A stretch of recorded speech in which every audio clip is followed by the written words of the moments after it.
I'll figure it out one of these days and create one. Or you can. Welcome, welcome. I want to say thank you for everybody that's tuning in right now. I'm here. Nah. It's me, Mark DeBose, and you're gonna have to cut the sound from that side.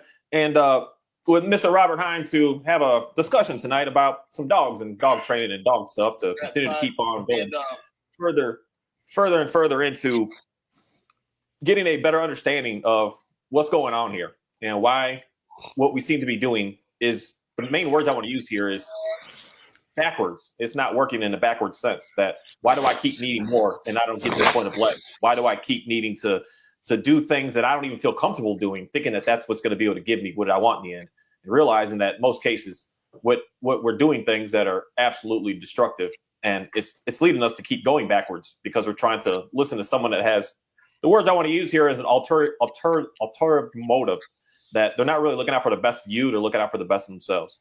And it's something that I want to kind of talk about right up front right now. And that's the concept of me and Robert. And a lot of this, there's like weird stuff that's always going to be going on behind the scenes. I try not to focus on that and try not to bring that to my videos because I'm just on a mission of doing what it is that I'm doing. And but there's something that I kind of have to address, we'd say, clean house a little bit, of making sure that people quite understand something here. A lot of what's going on in this dog stuff, it's in a sense of everyone wants to attack everyone because somebody thinks that they are the same and being the same is what somebody is. So my message is about forgiveness, is about change, is about really like looking at your life and realizing that there needs to be change. And I've realized something along the lines of a lot of this information from what's his name, B.F. Skinner, and his research that he's done has been able to see a change that I need to be able to do to be able to get what it is that I'm looking for. But what's interesting is I am not, and me and Robert are not the same people. We're in reality straight up, completely like almost opposite sides of what it is that we believe and what it is that we do. But there's always a narrative that I have to be and I am him because I talk about the same stuff that he talks about. And that is like very far from the truth. That I know people that watch that are really trying to figure out, you watch his videos, you watch my videos, I'm pretty sure can see that. And I want to really just say that what he talks about and what I talk about, we have some core fundamentals in there, but there's a difference here that I do what I do and he does what he does. And we're not the same people. We're not the same concepts. We're not the same ideas. We're not the same of anything. And even say there's a huge split between our belief systems when it comes down to how the earth was even created. We're not the same, but we have been able to get like this commonality in something that, in my mind, in my opinion, not my mind, my opinion, and how I've been able to live is to be able to actually get me to change in a way that this information for me, the way that's been able to help me is I want to be able to get as many people as possible to be able to understand it. Because there's always this backlash that I hear from people that say, when especially down to the concept of B.F. Skinner, that what dog has he trained? And that's why you don't want to listen to his information because they always say, what dog? And if someone says that, that's, I don't like this word, but it's the best word to use. That's ignorance because you actually haven't read it. You haven't understood it. You haven't done anything with it because he wasn't here to train dogs. He wasn't here to train rats. He wasn't here to train pigeons. He was here to learn something and to figure out something. And that something is what I've been trying to figure out how to be able to understand my own self because of the only word I like to use here is the chaos in life. And it's something that I want a lot of people to really, really just really know, because there's a lot of people that are just so against this said information of this B.F. Skinner guy and all these things that go on with it, that you have to get pushed back to it because of the narrative that's said about it and the narrative that a lot of people want to keep bringing to you about it, as opposed to like actually wanting to like learn about it. And the biggest thing here is dropping your understanding. This is something that I learned in a group class years and years and years ago that is really profound to me, is the concept of a beginner's mind. Just look at it in a sense of take away everything that you used to believe and think and understand it and look at it and read it and just sit on it. Don't say, I got to figure it out because I read it once. No, just sit on it and start to be able to experience it in your world, in your life. And then that's the part where we're going to finally be able to, what I want to say is get the change that we as people really need to be able to get the results that you actually want in life. Here, I'll shut up now. No, it's quite all right. And I mean, basically what it boils down to in short definition or short terms is that Mark DeBose is not me. Okay. Mark DeBose is not aligned with Robert Hynes. Robert Hynes is aligned with B.F. Skinner. Robert Hynes understands the science, where these trainers do not. Mark DeBose is not aligned with Robert Hynes. Mark DeBose is more now aligned with B.F. Skinner. That's the reality. So anybody that's declaring that, just walks like a duck mentality, Robert is wrong, therefore Mark DeBose is aligned with Robert, Mark DeBose must be wrong. This needs to stop. Yeah. No, it's a petty childish game that tries to, because the biggest thing that I've said this in quite a few videos of the concept of trying to change the focus, trying to look over here, look at this, as opposed to like looking at the I don't want to use this word, but the realness of what's happening. Someone can always show, because this is the thing, which for me personally, someone can claim that I posted and shown flaws. It's not flaws to me. It's taken me months and years in reality to be able to get to what I get that some people say is not right. But for me, it's right. What I want, what I need, what I desire. But what I desire may not be what you want, and you need, and you desire. And that's the thing between, especially a big divide between me and Robert. Robert wants something. I want something. And we're both getting to that something through a source, but he does what he does. He may not agree with what I do with just my livelihood and my life, which unfortunately most people don't, because I just do savageness to be able to feed my dogs. I do savageness to feed myself, but I would rather be the one doing it than someone else and just buying it somewhere else. That's just the way that I look at life. Mm-hmm. Exactly. So where do you want to begin? You want to go straight into talking about some punishment? Sure. What is punishment? Punishment at its core is the forced removal of positive reinforcement. But yet all people know is have a treat. So if you're going to be sitting there thinking that, oh, yeah, you're going to forcibly take away your dog's treats, no. Positive reinforcement, Jedi Dog Master said it best. Positive reinforcement is literally your desire not to die. That's reality. Okay? So when you take away a dog's positive reinforcement is all about their desires, what they want, what they need. It's all about breed standards. It's all about what the breed needs. That's the reality. So when you start taking away all your desires, all your dog's desires, and you're constantly saying no, no, no, and you're yanking back at the leash, you're punishing your dog. You don't realize it. So bring up the slides really quick. That's what I'm if trying you can. To push my buttons to. Screen. And ladies and gentlemen, I'm just getting over a case of strep throat. Now I got a cold coming on, so I'm not 100%. Bear with me. Okay, there we go. I got her figured out now. Screen 1, that's screen 2. I had it backwards. Yep. But here we go. Okay, so that first line, we're going to get into Skinner, and I'm going to explain to people why dog trainers are lying to you, and they're blatant lies. And AvSab, Zach George's AvSab, they actually bastardized his book for the website, okay? And I want people to go read it. I actually did a blog on it. You can go to yourdogIsNotBroken.org, search for AvSab, and you can read it. So, first of all, let's get into the experts, Mark, because you've got a whole lot of people out there calling themselves an expert. Now, B.F. Skinner spent, 60 years in the friggin' trenches doing all the experiments in the science. He wrote, 21 books or 22 books over the course of his career. And he wrote 180 papers. But yet, dog trainers, I've never met one that actually read it. And the only dog trainer I've ever heard of defining positive reinforcement was Christopher Clogston. In all the time I've been in the trenches, in 15 years plus, that's the only dog trainer that ever defined positive reinforcement. So when we got these experts out there, that first line up here is behaviorism is not the science of human behavior, it's the philosophy of that science. Okay? What does that mean? Skinner himself, for all he gave to the world, was not declaring himself an expert in behavior. That's the reality. He's telling you point blank, nobody's ever going to figure it out, but it's a philosophy. It's a quest for knowledge. But yet dog trainers are not on a quest for knowledge. They don't care about the behaviors because they don't understand the cause. All they see is objective, and they throw all the subjective in the garbage. Well, that's your consciousness. Everything subjective in the world is your consciousness, and we're going to get into that a little bit down. And it begs the question on how did we get here? And that's going to be slide 2. So we got animals from the outside in. This is from Temple Grandin. She wrote this book almost 20 years ago, I believe. And if you get down through it, if people want to actually read the book, it's a really good book. I love Temple Grandin. I'd love to spend a couple of hours with her. She gets into the whole idea, throughout the 1960s, Skinner was in his heyday. And Skinner didn't care about the mind. He didn't need the mind to shape behavior because your mind is not involved in your behavior. All your free will, all of your choice, everything else is in the mind. Your limbic system takes care of all your emotions, which are actually your instincts that drive behaviors. Now, if you go down to the bottom of this paragraph, or the second last paragraph. For the behaviors, it was no great loss, since according to them,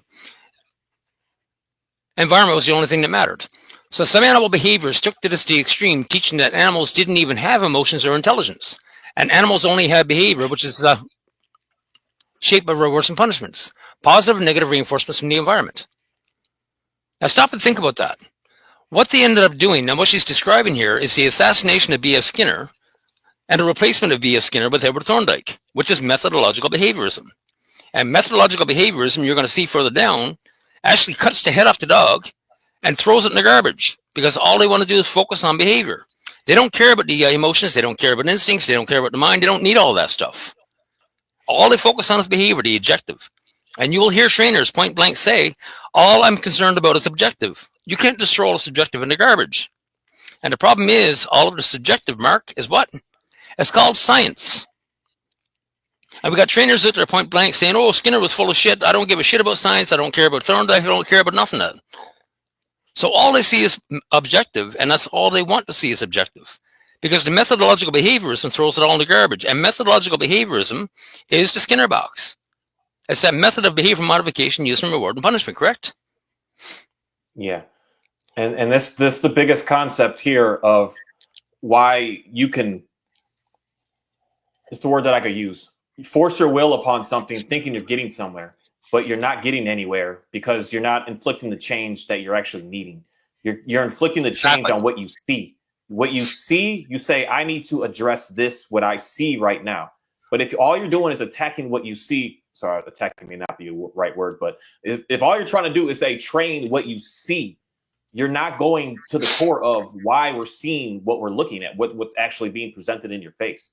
That's where you see the dog that is something that's huge today. You know, it's just a dog. My dog is reactive. That's just, I think we should come up with better language than that, but that's a term that's just common today. It's barking at people. It's barking at dogs. So we're attacking we're trying to afflict change in seeing that the dog is barking. The dog is barking. I need to do something to get that dog to stop barking what it's doing right this moment. If you're trying to fix that problem and looking at what you see there, you're not going to fix the problem. You're gonna get the problem may look decent for a little bit, but the core of why that was coming out to be seen, that's what we need to focus on. And that's where, for me, the concepts of we always need more and more and more. Because at first you give them a treat and it's like, oh, that satisfied it, but you didn't deal with the core inside of what's happening. And that's where a lot of this stuff just doesn't take in consideration of what is actually going on compared to what we're actually just looking at.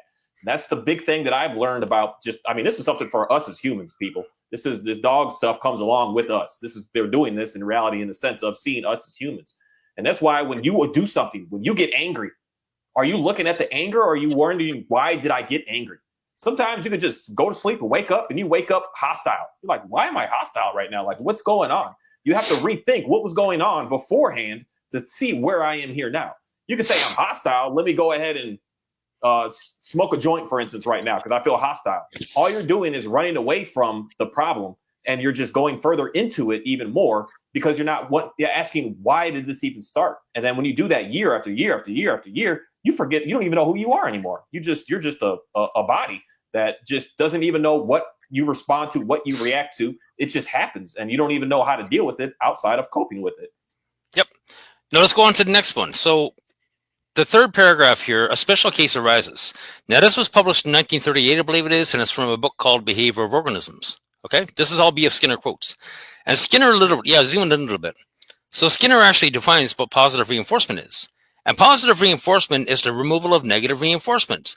Negative reinforcement is the removal of positive reinforcement. Punishment itself is the forced removal of positive reinforcement. Does that make sense, ladies and gentlemen? So we got here, the discontinuance of a negative reinforcement acts as a positive reinforcement. Positive reinforcement is negative reinforcement. Now, he goes on to explain this experiment he did with a dog. So he actually hooked up an electrode to a dog's tail. He's actually applying punishment. And early on, he used punishment, yes. So he'd actually hook up an electrode to a dog's tail and start shocking the dog. The dog had to figure out what it took to turn the negative reinforcement off, to turn the pain off. So the dog was dancing around. The dog was doing all these weird moves. So when the dog finally lifted his front left leg, Skinner turned the power off.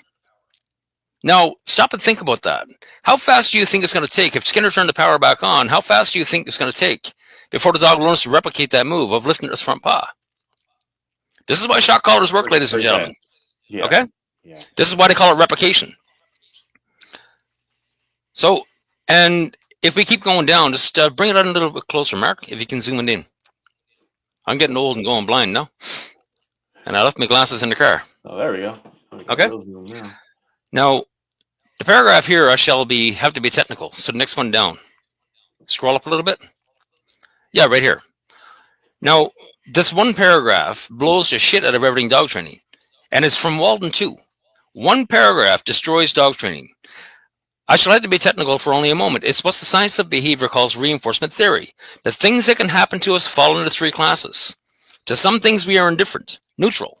And that takes rationalization, the very thing that dog owners are taking away from their dogs. So if you're in the face of something negative that you're not sure of, and there's always something new, every time you meet something new in the environment, your operant conditioning is going to kick in, and that the outcome of that meeting of something new is going to be positive or negative. If it's positive, you're going to want to keep doing it. If it's negative, you're going to avoid it in the future. So it's always, operant conditioning is always about that first meeting. That's when something is going to become negative or positive.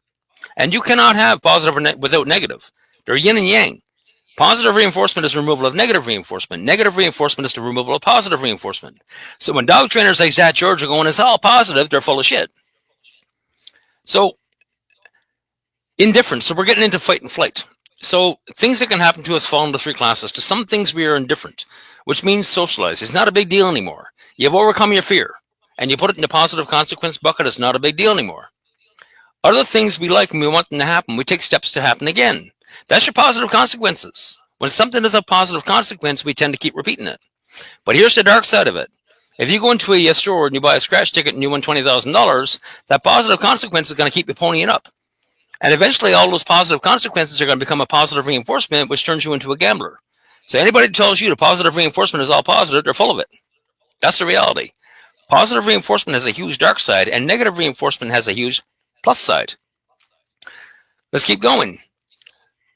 Still other things we don't like. Other things we don't like and we don't want them to happen. So we take steps to get rid of them, to keep them from happening again. And how do you do that? That's your fight and flight response. That's the steps you take to get rid of things. So if you're scared of spiders, and spiders are a natural negative reinforcement to you, when you see that spider in the environment, guess what? That spider is naturally punishing you, and it's shaping your behaviors to fight and flight. Negative reinforcements generate behaviors. Punishment is actually designed to remove a behavior from a repertoire, and that doesn't work unless the threat of punishment is always there. And we're going to get into that further down. Okay? So understand something. Negative reinforcements. If your child reaches out and touches a hot stove, the negative consequence of a burn is immediately going to become a negative reinforcement to teach a child, hey, you know what? Avoid that hot stove in the future. So getting back to that paragraph, the three things, okay? You're going to fight, you're going to flight, or become indifferent. That's what it boils down to. That's the three things that can happen to you. You're either going to fight for your life, run away from it, or you become socialized to it. That's what socialization means. It means you're neutral in the environment. So any dog trainer is telling you that socialization is all about, dogs and meeting dogs. No, that's social skills. You cannot develop a dog or social skills in a dog that's not social. That's not indifferent to the environment. That's the reality. Take it away, Mark. My voice is getting sore, so. No, yeah, something here that I would add into it is the concept of why. So, for instance, I'll just put it in the sense of something that I deal with that I know a lot of people deal with. My dog is chasing squirrels and chasing rabbits, and I don't want him to chase them anymore. How do I get them to stop chasing and make it in a way that the dog is, say, neutral and fine with it, that it doesn't have this obsessive desire? So the thing that I will say is, and for some people in some circumstances, maybe you want to figure out how to be able to get the dog, say, completely dumbed down in the entire environment. That I don't believe that's a appropriate way with the dog. But I want to know if the dog looks, he's like, hey, there's that. I want it to be so normalized that it's not something that the dog just wants to take off at. Because in nature, and just say, especially like when it comes down to a dog pack, wolf pack, any of these packs, the wolf pack can't just like, oh, bunny, and just take off at it. They have to be able to see it and know. The words I want to use here is time and place. I want them to be indifferent to it here. So it happens to most people where things start to just go backwards on both sides of this, with the say positive side and the negative side of is the dog is going and it's going and it's going. So the dog goes and it gets to say the lottery ticket. It won a little bit. And it's like, I might get it again. If I try it again, I might try it again. So it's trying again and it's trying again. And all it's doing is getting worse. It's basically getting addicted to it. And then the other side of it that we can sit here and say, we can like slap a collar or something on the dog and say, no, don't do that. No, don't do that. But all that happens is now the dog is just like, well, okay, well, I won't do it right here, right now. But when you turn your back, I'm gone. I'm going to get out of here. We want the dog to understand of not doing it in that place that say we want and we're looking for. This is a part of, how do I say this? What's a good word? The social aspect of the dogs to want to be able to listen to us of what we should be doing. This is the part where if you're not allowing a dog to be able to do, it's going to have this build up and this explosion where I say, hey, I know you need this. We do it here. Over here, we don't do it. In here, we're chill, we're hanging out. But over here, we can go all out and do what we need to do. When you don't give them that outside option of, I got you, I can let this out and be able to do what I do, it forces the dog to stay in this, like, all I can say is an addictive mindset that it doesn't want to get out of. It's always on this, like, scanning and searching. That's where you punish, you put in the punishment, and then you kind of have to keep going towards it. You give them a treat, which at the end of the day, with something like this is still the same thing as punishment. You have to keep going more and more and more and more and more because you're not explaining to them how to be able to become indifferent. You're like playing a lottery with them all the time. Oh, maybe this one, maybe not this one, maybe this one, maybe not this one. You got to stop playing. The thing is that I'm just going to say about dogs, stop playing so many games with them. They're not games to play with. These are living, conscious, breathing animals, and they're not something to just play around with. You do what you say what you do, and that's it. And you get it done. But a lot of this stuff with these dogs today is about games. As soon as we're just playing with games, that's when things start to just get weird, in my opinion, where it's like, I might get it, I might not, I might get it, I might not get it. And that's where it's just I don't know how to say it, but it's just silly because you're not putting clear, the word I want to use here is boundaries in place of, we just don't do that. And when you're playing those games, it forces the dogs to just want to keep, the main word that I could see a lot of people have is it forces the dog to want to keep being pushy and just keep pushing and pushing and saying, no, I want it, I want it, I want it. And there's a time and place for that you need that. I've got dogs in a time and place for that I need that. I need them to get done what I need them to get done. But at the same time, in other circumstances, no, we're off duty. And that's something that a lot of people are lacking in with the dog, of thinking of what a positive reinforcement is. You're actually creating the dog to want to keep doing what it's doing, as opposed to what you're actually looking for is for them to stop it. And that what do you call it? A negative reinforcement is the technical way of doing it, which isn't a punishment. It's allowing them to be able to deal with what I say is the chemical makeup and the excitement and the rage inside of the dog to do that, to allow it to be able to just settle out and just be calm and just be just chill. Yep. So let's carry on and let's get into the whole crux of the matter, because punishment is not negative reinforcement. Dog trainers are telling you point blank that punishment is equivalent to a negative reinforcement. No, it is not. If you go to AvSav's website, they're telling you point blank that punishment and negative reinforcement equal. No, they are not. This is a quote from B.F. Skinner's book about behaviorism, and it's a book that everybody should read. It's a scientific read. It's not a gripping novel. But if nothing else, read the summing up part of the book. Okay? And if I remember it, I will. Yeah. I will, if I think of it, I'll put the actual link to the PDF. You can actually read it yourself, because people need to start reading this, because dog trainers have bastardized B.F. Skinner. They slaughtered B.F. Skinner and they replaced him with Edward Thorndike and Conrad Most. And we're going to talk about Conrad Most. We're going to get some head spinning. So let's get into this. Punishment is easily confused with negative reinforcement, sometimes called aversive control. The same stimuli are used, and negative reinforcement might be defined as punishment for not behaving, but punishment is designed to remove a behavior from a repertoire, whereas negative reinforcements generate behavior. Now, let me explain that. When I go into a backyard and I meet a dog, I don't want the owners around. I am a huge negative reinforcement that's generating that dog's behavior to fight and flight. Negative reinforcement is a force, ladies and gentlemen. So anybody that calls themselves force-free, again, they're full of shit. There's no such thing as force-free. Negative reinforcements generate behaviors. Now, here's the thing with punishment, and that's all dog training is today. You're punishing your dog in ways you can't even fathom, because you're removing the dog's positive reinforcement, their desires. And you're also removing their ability to fight and flight. When you put your dog on a muzzle and you keep it on a leash, you're actually punishing them in the worst possible way, because you're taking away their flight response. Okay? So, again, when you look at negative reinforcements generate behaviors. Now, when dog trainers are telling you to correct your dog, they're actually telling you to punish your dog. Okay? And I won't mention the name, but it was a certain somebody who's up on video going, "Oh, I don't like the word punishment. I like the word correction." And then all of a sudden, funny enough, right through IGP, balance training, positive reinforcement, everybody's, "Oh, correct the dog, correct the dog." The word punishment has disappeared. So next time you hear a dog trainer talk about correcting your dog, replace that word with punishment and ask yourself, and what am I watching here? Okay? Punishment is designed to remove a behavior from a repertoire. So if you turn around, your child steals cookies from the cookie jar, and you spank them on the ass, the only thing that keeps the intent away is the threat of punishment. It's the constant threat of punishment. And again, this goes back to methodological behaviorism, because that's all it is. They're cutting the head off the animal. Mind doesn't matter. Subjective doesn't matter. None of this crap matters. It doesn't remove desire, because desire is in the mind. Psychologists have very studied the mind and behavior. Okay? And when we talk about behavior, it's the limbic system of the brain. Your limbic system in your brain controls all of your emotions, which are all of your instincts that drive your behaviors. So when you get into a fear state, when all of a sudden you get into a fight or flight state, or something's not sure of, your adrenal gland, your limbic system sends a signal to your adrenal glands to increase your cortisol and adrenaline loads. And that's going to put you on the precipice of fight or flight. So when your dog is standing there barking, they're not sure, they're not moving forward, they're not moving backwards, they're on the precipice of fight or flight. They're trying to decide, which one do I do?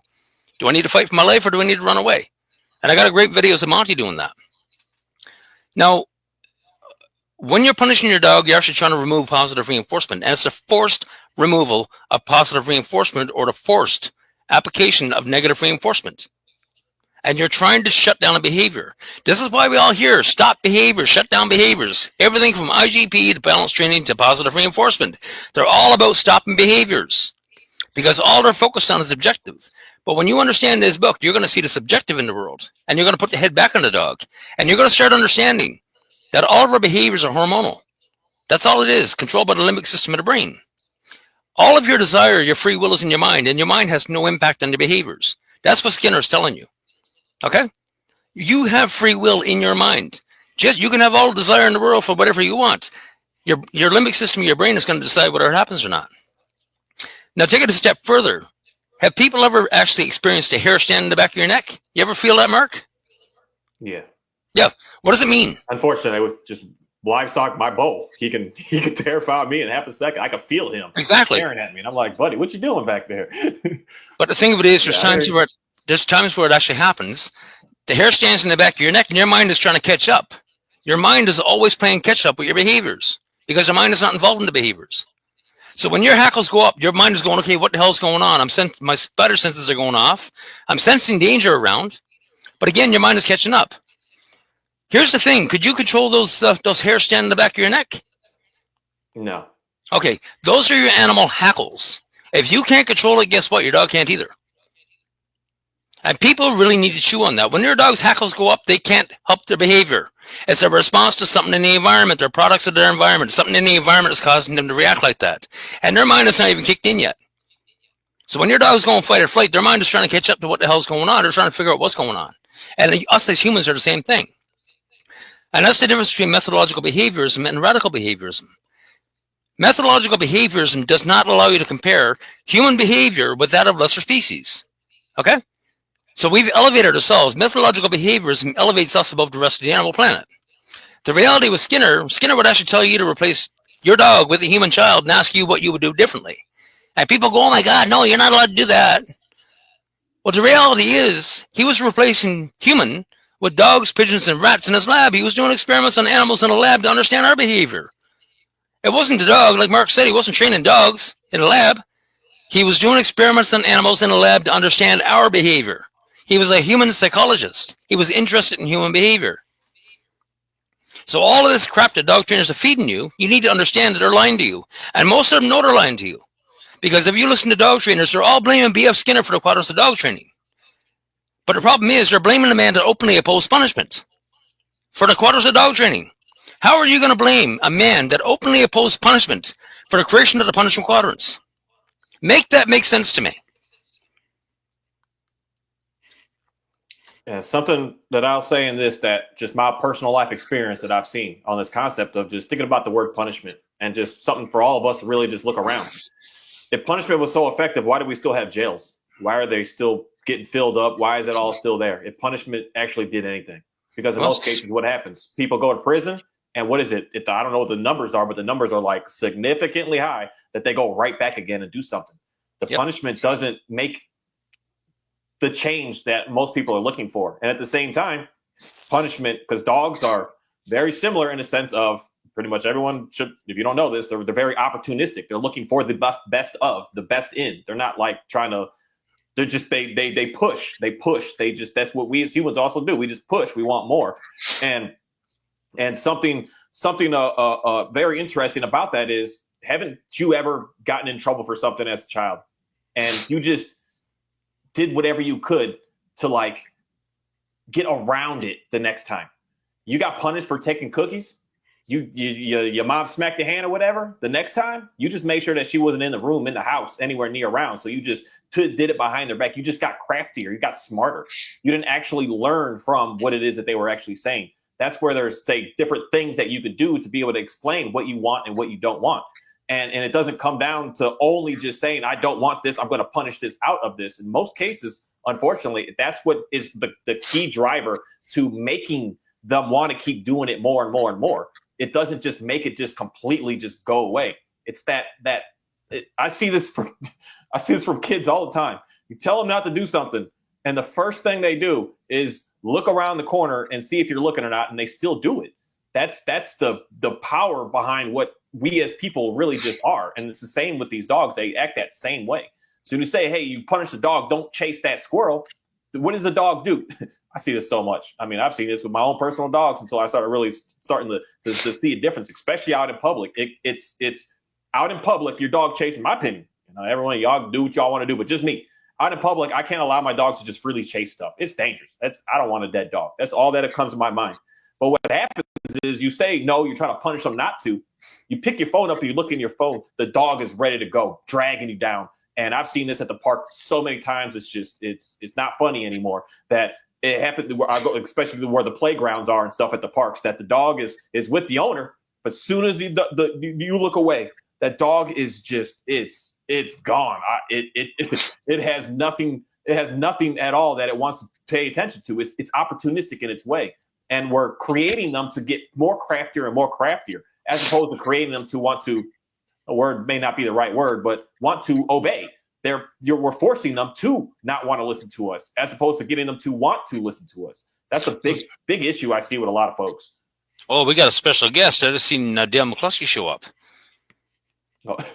Oh, he's got to be really curious about what's going on, right? Now, the whole thing is with methodological behaviors. I mean, we're going to get into this a little bit further down because there's more Skinner quotes. The whole thing with methodological behaviors and punishment attempts to remove a behavior from repertoire. And what it's actually doing is forcing the animal's consciousness to atrophy. Now, when you see dog trainers with dogs stuck to their leg, that dog's consciousness has atrophy because the only environment that matters at that point, they're constantly staring, they're looking up the owner, they're stuck to the owner's leg. They don't have a consciousness of the environment anymore. They're not aware of the environment anymore because it's been forced to atrophy. And this is what Skinner was saying about methodological behaviorism, because they're cutting the head off the dog. Yeah, because this is what I personally see, especially like with my dog Johnny. His obedience is really good. When he's in obedience, he looks like a really nice dog. But as soon as he's out of obedience, that's where things start to get weird. And I was putting him in scenarios trying to get him, say, socialize or neutralize to the area using the obedience. And it wasn't coming. I see it from a lot of people. In obedience, you go walk your dog and take your dog places. But the second that it's outside of that, that's where things start to it gets really weary. Where we're like, I thought that the dog was better, but it really actually wasn't getting better. It was only under the best word to use here is the control of that my command of saying you better or else. When it's finally free, that better or else is no longer there. So then the dog starts to say be itself. And when the dog is itself, that's where things get weird. That's where most people get scared. Why you got to control the dog more, because you get scared of seeing the dog be just free and being able to do what it does.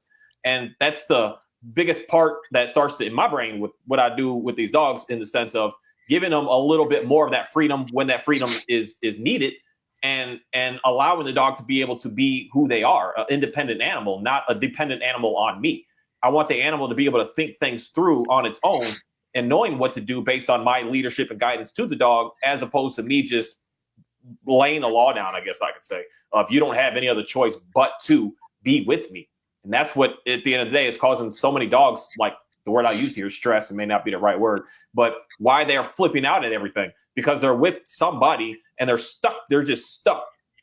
They're just, the dog isn't able to like think of anything else. It's only to be with you. And then if you get nervous, because people just get nervous out here. When you see another dog looking at you scared, you get nervous. When you get nervous, then your dog's like, I need to be scared. And the dog is going to flip out because the dog doesn't know how to be able to process it on its own. When a dog sees another dog, for the most part, the dog's not scared of the other dog. The dog is getting the energy from you to be scared because of whatever's going on inside of you. You just, I mean, us, we got, we get, it's unfortunate. It is what it is. That we don't want vet bills. We don't want our dog to get hurt. We don't want these things. So I get it why we could be nervous. But we shouldn't be nervous in the sense of if the dog is able to figure it out on its own, as opposed to just only being dependent on us. If it's independent, it's going to be able to, in most cases, it's going to make the right choice. Yep. Now let's really get into more into Skinner. And bear in mind, ladies and gentlemen, these are quotes from B.F. Skinner's book. This is B.F. Skinner himself. And I'm going to smoke your noodle right now because we're going to get into the heart of punishment. Punishing inconsistencies are just the reverse of reinforcing. You went out for a while. Punishment is not reinforcing of anything because it doesn't work, because it's not how a behavior works. A behavior, what is a behavior? It's your body's response to something in the environment. It's a hormonal response. So punishment is not reinforcing at all. And that's in Skinner's words. When a person spanks a child or threatens to spank a child because he misbehaved, he's presenting a negative reinforcer rather than removing one. So again, you're forcing that as the forced application of negative reinforcement. That's punishment. And you're trying to remove a behavior from a repertoire. But again, it doesn't change the intent. The intent is in the mind. If you smack your child in the ass for stealing cookies, it doesn't change the intent to get a cookie. What you're doing is using the threat of punishment. And now we're going to get into the prison system. So let's get back to when you were talking about prisons, because Skinner himself did a paper, I think it was for a speech he did in Japan, called Negatives of a Penal Society. And in that paper, he went into how the prisons they're punishment. They're not rehabilitation because, you commit a crime, you do the time, you get out of jail, and now you got the threat of punishment hanging over you. You got a criminal record for the rest of your life. And there's always that constant threat of punishment that never lets you get ahead. Because people are focused on the threat of punishment. They focus on that criminal record. That criminal record shouldn't exist. If you do a crime and do the time, you know what? The criminal record should not exist. It should be expunged. And that's according to Skinner. But again, it's all about the punishment. And it's constant punishment. The threat of punishment is constant punishment. And we all live in methodological behaviorism. People don't speed because they don't want to fine. It's the threat of punishment. It's the fine. People don't go out and be a criminal because they don't want to go to jail. It's that constant threat of punishment that keeps you in line. It's all a system of control. Let's carry on. It is removing a positive reinforcer in a situation where a behavior may be positively reinforced rather than presenting a negative one. So instead of actually doing a rehab system, they're going to keep choosing the threat of punishment and punishment. Now, if you go down further below, a punished person, the last 4 sentences up, a punished person remains inclined to behave in a punishable way, but he avoids punishment by doing something else instead, possibly doing more than stubbornly doing nothing. I want you to explain that, Mark. So, because this the part here where it gets into this whole, because I learned a lot about this concept, incompatible behaviors, what we do with dogs. There you go. The dog is reactive. The dog can't be reactive if it's in a sit. The dog can't be reactive if it's in a heel. And that gives you a false illusion that we've actually dealt with the problem. You didn't deal with the issue. You're just masking is the best way of saying it. You're just hiding it with something else. And when you're constantly hiding some cases, I don't want to say alls, but most cases, what happens is it just builds and builds and builds and builds, and it at some point has this blowout. This is the concept of a lot of folks when you're using an incompatible behavior, such as a sit, a down, a heel, or whatever, these things, that all of a sudden you're like, I don't know what it is. I hear this so much, unfortunately. The time that you think things are going good, you're like, man, my dog is good. I even got the dog off leash now. Everything is looking nice. He's no longer reactive.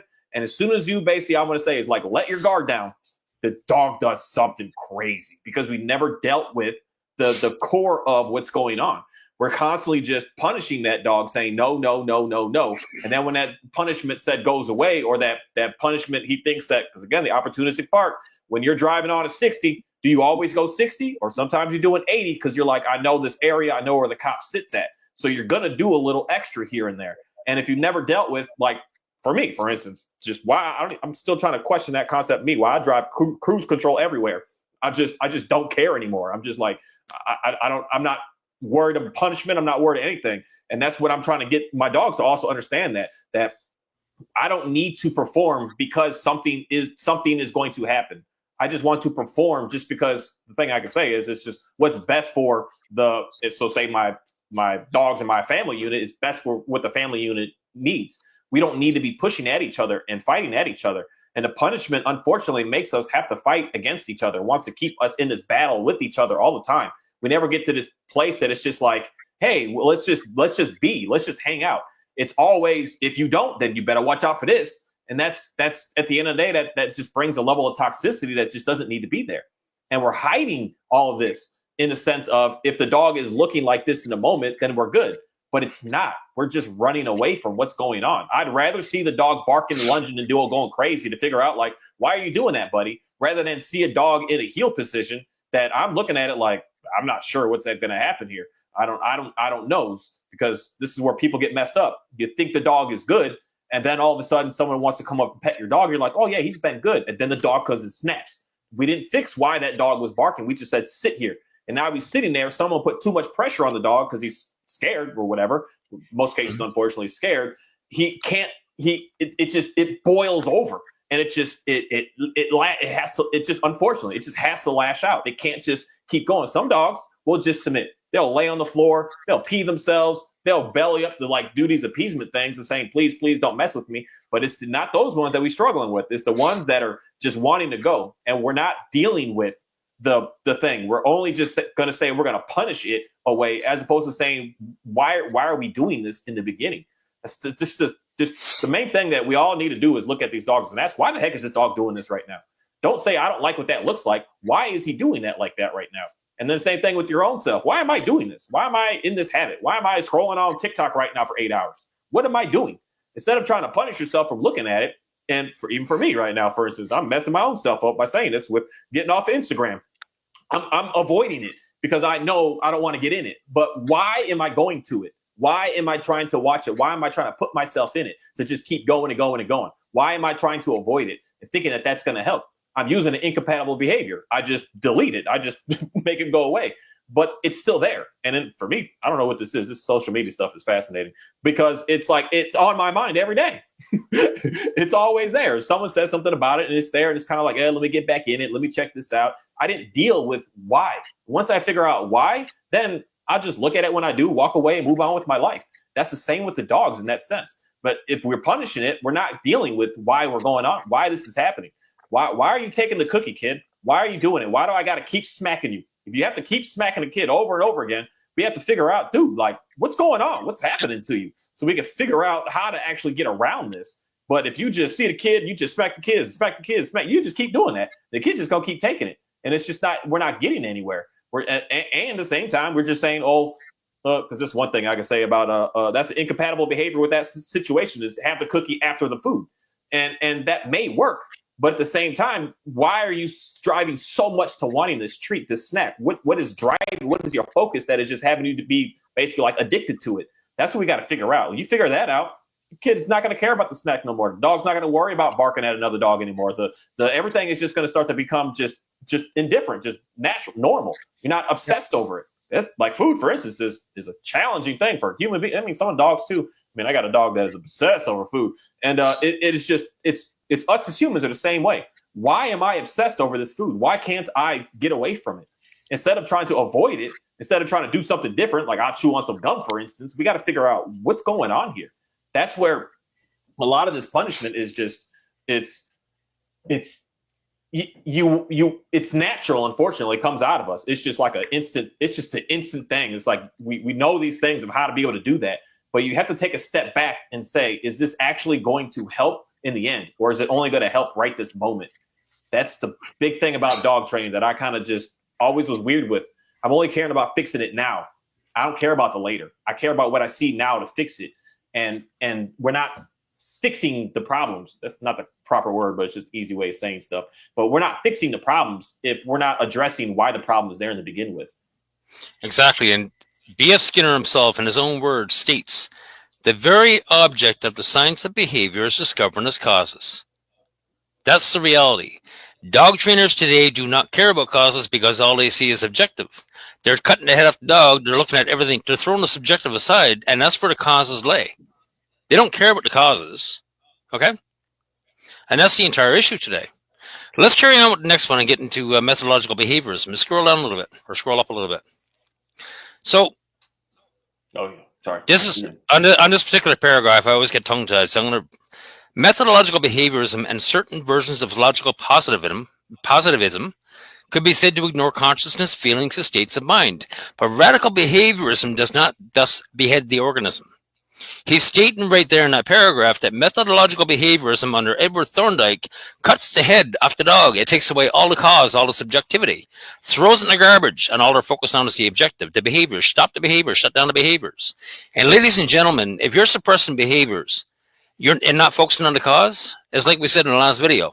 If you don't focus on the cause and fix the cause, that cause, no matter how much you suppress, you can suppress 10 behaviors. It's going to keep growing heads. Okay? The cause will always express itself. If you don't terminate the cause, guess what? We got a problem. Now, it does not sweep subjectivity under the rug. Radical behaviorism does not sweep the subjectivity under the rug. So we keep the head on the dog, and we're trying to understand, okay, what is driving those behaviors? Why does the instinct of fear exist in the first place that's causing the cortisol response to drive your behaviors? Why does it exist in the first place? Why does your dog freak out in the environment, but my dog could care less? Your dog is going fight or flight to something in the environment where my dog would just go, it's not a big deal to me. Why is it happening? And here's the most important part of it. It does not maintain strictly behavioristic methodology by treating reports of introspective merely as verbal behavior. And it was not designed to permit consciousness to atrophy. Radical behaviorism does not permit consciousness to atrophy. And what is consciousness but the entire subjective world from your point of view? All it cares about is subjectivity. Objective. It doesn't care about subjective. Remember, they cut the head off the dog and threw it away. They don't care about causes. Dog training is a solution without diagnosis. And imagine if mechanics worked that way. If mechanics couldn't diagnose your car, you bring your car to a garage. Mechanics going to start throwing parts at the car. Throwing spaghetti at a wall. That's reality. They can't fix it, you got to tow to another garage. They throw more parts at the car. They can't fix it, you go to another mechanic. This is why you're going to trainer after trainer after trainer after trainer after trainer. And behaviors after behaviors, because they're not diagnosing shit. All they're doing is throwing spaghetti at a wall. Let's carry on. I want to talk about Monty for a minute, because Monty spent the first 5 years of his life locked up in a house, and his consciousness was atrophied. He had no idea about the conscious environment. But I recognized what he needed, and I gave it to him. Monty will never be a whole dog. He's a hunting dog. He loves to chase squirrels. He loves to chase mice. But if I put Monty in a box with a rat, all bets are off on which one is going to survive. Monty's not a fighter. That part of him will never come back to life. And you know what? I'm fine with that. I don't need him going out and hunting animals or killing animals. But the fact that he loves to chase and whatnot is great. Stimulation arising from inside the body plays an important part in behavior. And again, this is where the subjective is. And this is where Mark and I are very different. In order to understand subjective, you need to study science. In order to understand objective, you don't need to know shit. That's the reality. You do not need any learning to go through and focus on the objective and start shutting down behaviors. Any monkey can do that. A 5-year-old kid can wrap a freaking prong collar around a dog's neck or an e-collar around her neck and start shocking them. I start shutting down behaviors. Any monkey can do that. You can train anybody to do that. But here's the thing. A real dog trainer should be focused on training dogs for specific tasks. A real behaviorist wouldn't be training dogs in the first place. But right now we got something in the middle. So when I watch dog trainers, they're literally abusing a sentient animal on camera for money. A real dog trainer wouldn't be doing that, and a real behaviorist wouldn't be doing that. So what are we watching? What are we actually watching? We're watching methodological behaviorism in action. They're trying to shut down the dog's conscience. And again, if a dog is stuck to your leg, do you realize how much punishment it takes, ladies and gentlemen, to punish a dog into sticking to your leg and focusing on you? So when you see balance trainers and their dog is dancing beside them, they're just focused only on them. The dog's consciousness is gone. It's completely atrophied. Is that fair to do to a sentient animal? Because that's the worst punishment in the world that you can do to any animal. If you did that to your child, you'd be considered an abuser. Skinner would tell you as a radical behaviorist to replace dog with human child. What would you do different? If you got a child by the hand and is scared, would you shove food in their face and expect it to work? No, that's disrespectful. Would you wrap a prong collar or knee collar around your child's neck because they're scared and start shocking and pronging them? No. Why are you doing it to your sentient dog? Because, again, with radical behaviorism, replace dog with human child. Why are dog trainers doing this? That's the reality. That's the questions that I have for dog owners. All of these tools, the treats, the prongs, the e-collars, the crates, the muzzles, this is all part and parcel of IGP. A real dog trainer trains dogs for specific tasks. Good dog trainers know to keep their nose out of the behavior ring. But most trainers today do not, because that's where the money is.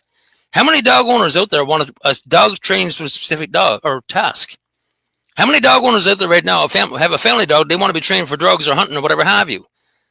There's no money in dog training. That's why they jumped into the behavior ring and they brought all the treats and tools with them. What you know is dog training and is Conrad Most. And we're going to get into Conrad Most. I'm going to take 5 and hit the bathroom, Mark. All right. Want to keep people entertained? Because I think that was the last. That was the last quote, right? Yeah. Okay. Yeah. Okay. Give me a few minutes. I'm gonna grab a drink. Okay. Give me a few minutes. Keep people busy. All righty. I won't be long. All righty. Because it's something they talk about with that concept of the dealership. We all old enough. We've all had cars in our lives before. And we've all been through this. And if you haven't, maybe it's fortunate for you, but vehicles are a interesting thing. But the concept of my car is smoking and is doing this. Let's go to one that I have a personal experience with that I've seen.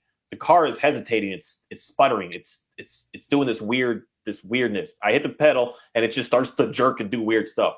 I take it to the first spot and they say, oh, the jerking.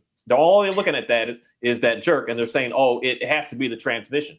So then they change that, and you're out. My goodness, nowadays these prices are crazy. You're out like $6,000, $7,000, $8,000 at that moment, and then you get the car back, and you hit the pedal, and it's still doing the same thing, and because all you were focusing on was that. And the guy said, oh, that's what it has to be. That's part of that drivetrain, so that's why it's doing that. And when we're focusing on that, and we're going, that's why you keep going more and more to the next person. Whereas my experience, I've had something like this in my life that my inexperience was working on, saying, I'll figure it out. I'm throwing parts at it. I'm doing this. And then in the end, I had to take it to someone who knew what they were doing in the sense of how to actually diagnose what's happening here. The guy hooked it up to a computer system. He said, oh, you have a air leak issue, a free fix to put a zip tie on. And I'm like thousands of dollars into this trying to figure out how to be able to get my car better.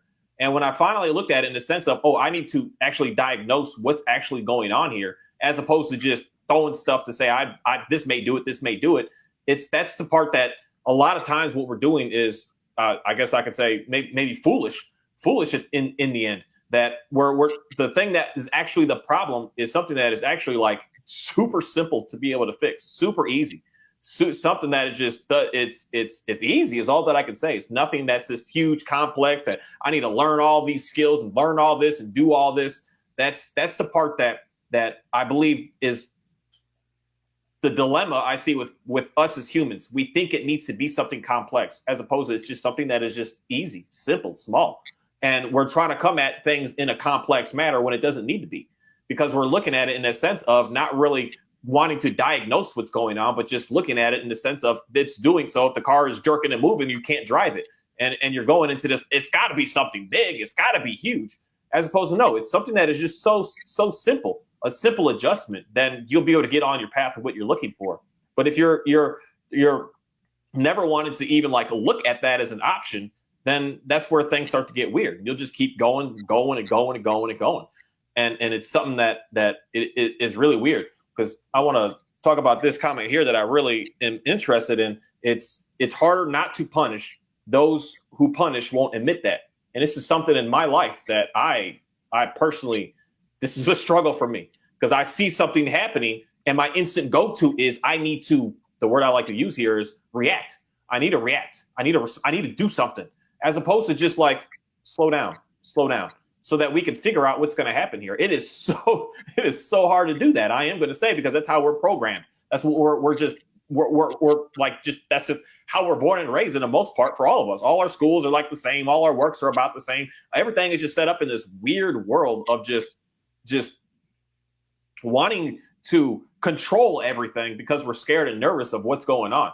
And it's a dilemma that it does force one to have to like actually like be more conscious, more aware, more thinking through, as opposed to just reacting.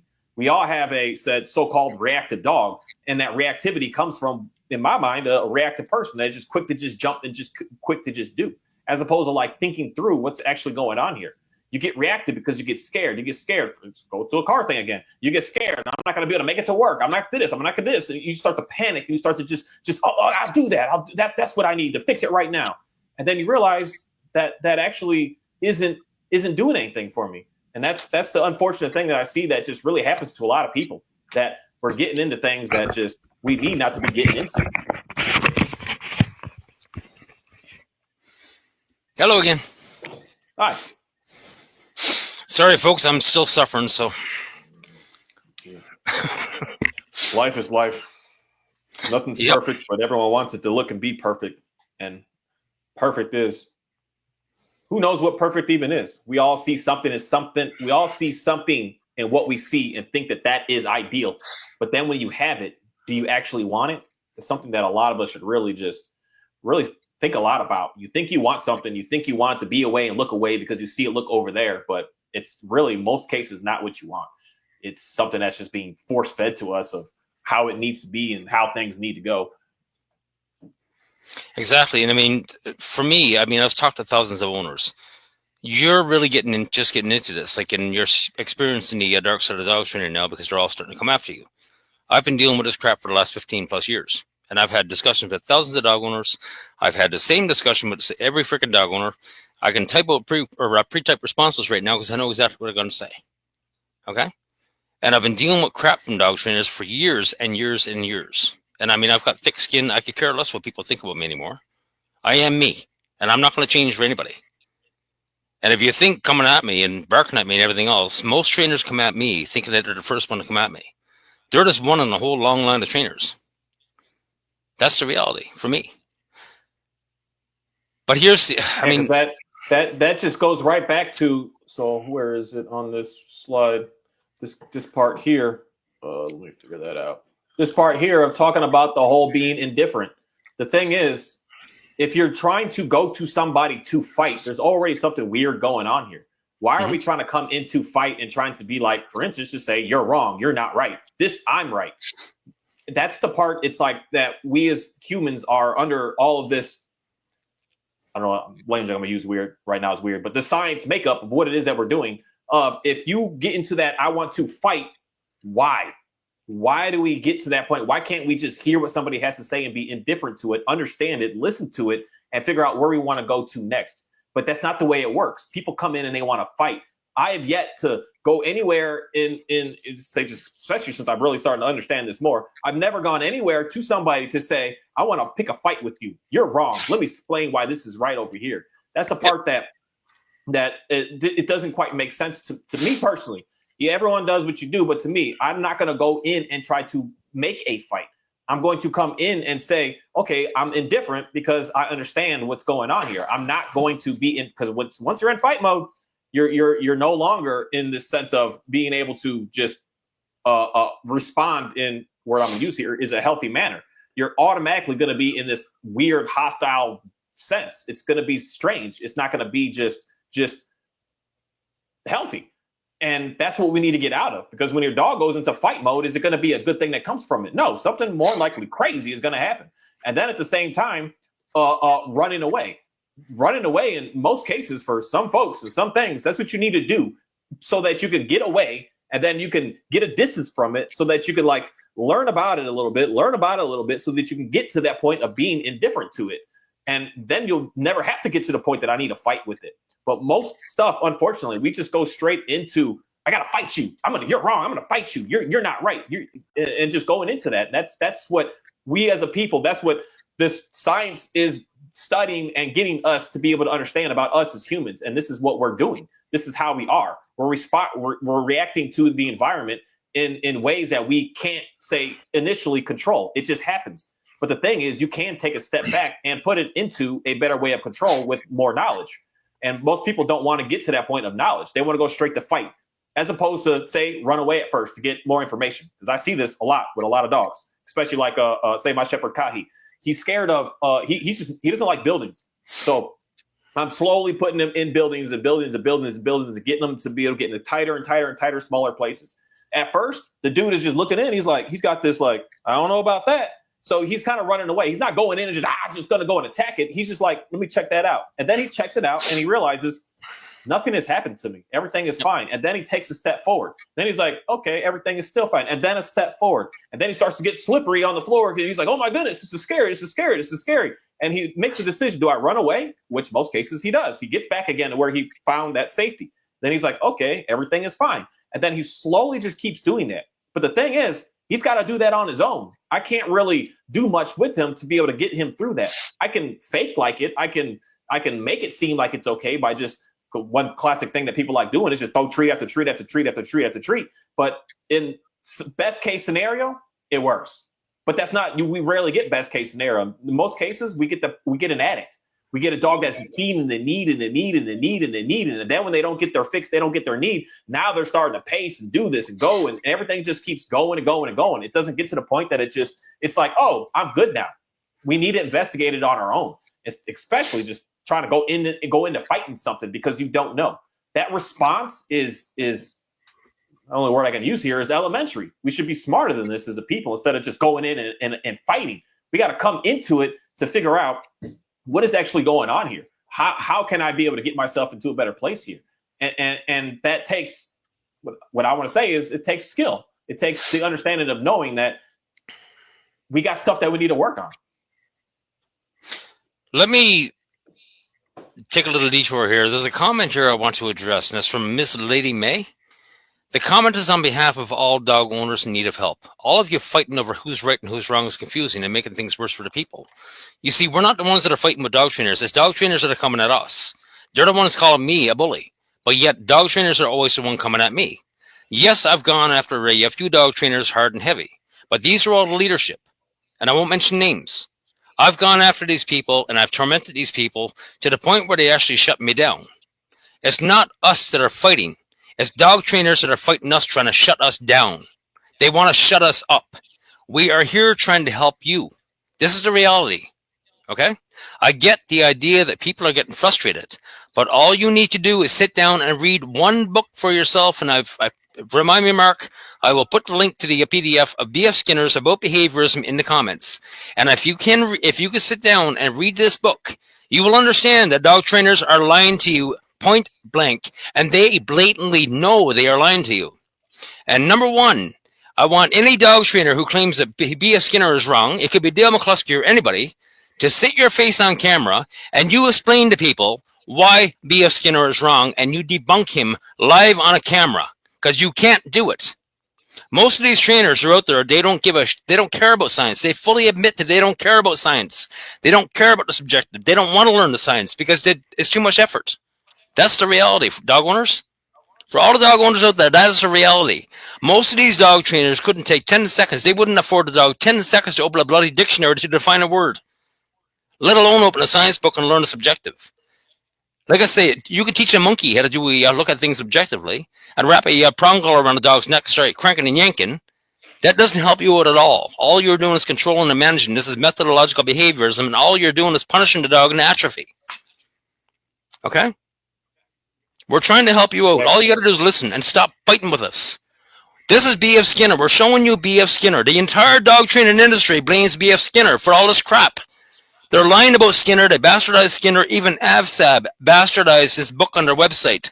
It's all about extortion and making money. They need you afraid. They want you afraid so they can extort you for money.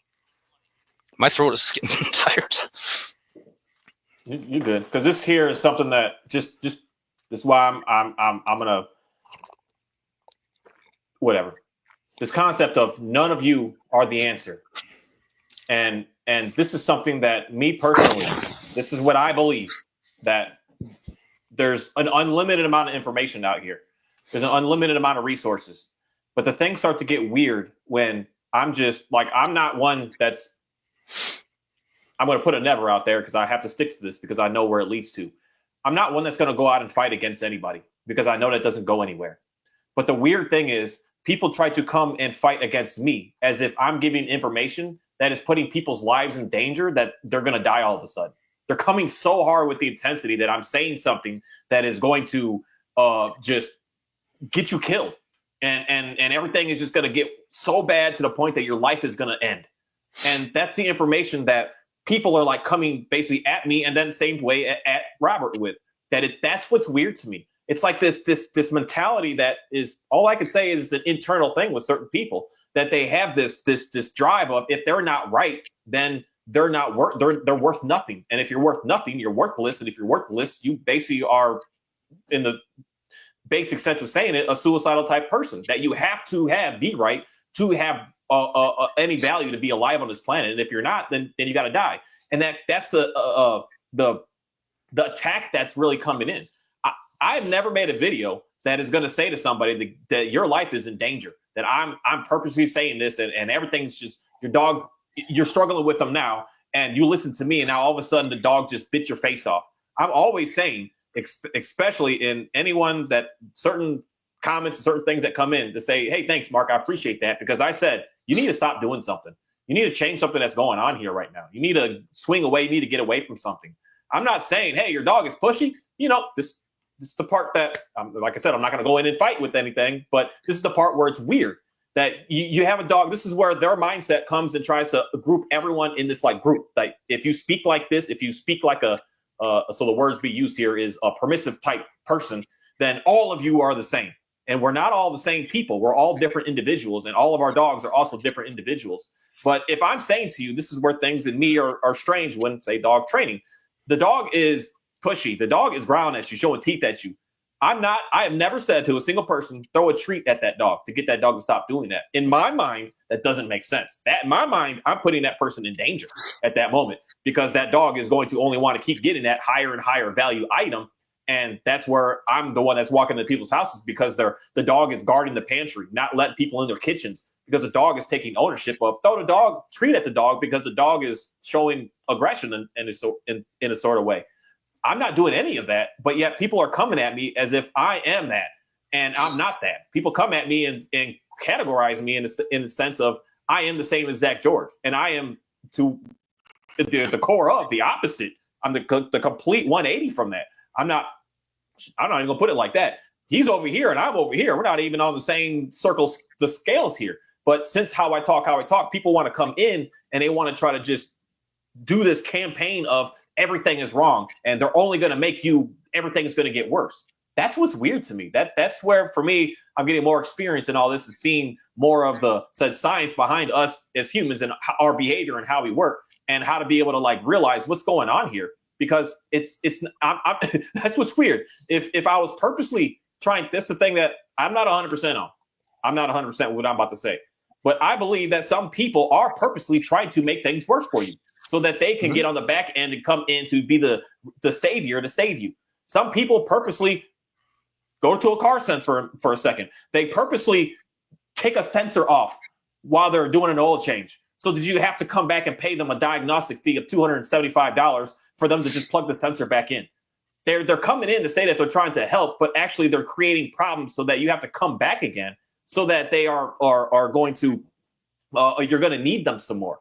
I don't know if people purposely do that. And if they are, that's the part of humans that I'm never going to align with. That's weird to me. I can't function that way. But there are others that are just doing what they're doing and they don't know. They may be making it worse, but they don't know. And that's where conversations like this can come into play, to say, hey, maybe we're doing something that we didn't realize we were doing that, but now I understand that that's what I was doing. Now I understand what that punishment was. I thought that was going to help it, but I'm realizing it wasn't. So why isn't it? What's going on here? We can bring that information out. But unfortunately, when folks go into that attack, that's the best word to use, go into that attack of you're wrong and nothing is right and all this stuff, they're not actually even coming with any information of something of value that I guess I can say. And I don't want to use the word of value, but of value that you need, the person that is struggling right now. It may be for somebody else. This is the thing that I do not agree on, the sense that one person has it. They got it.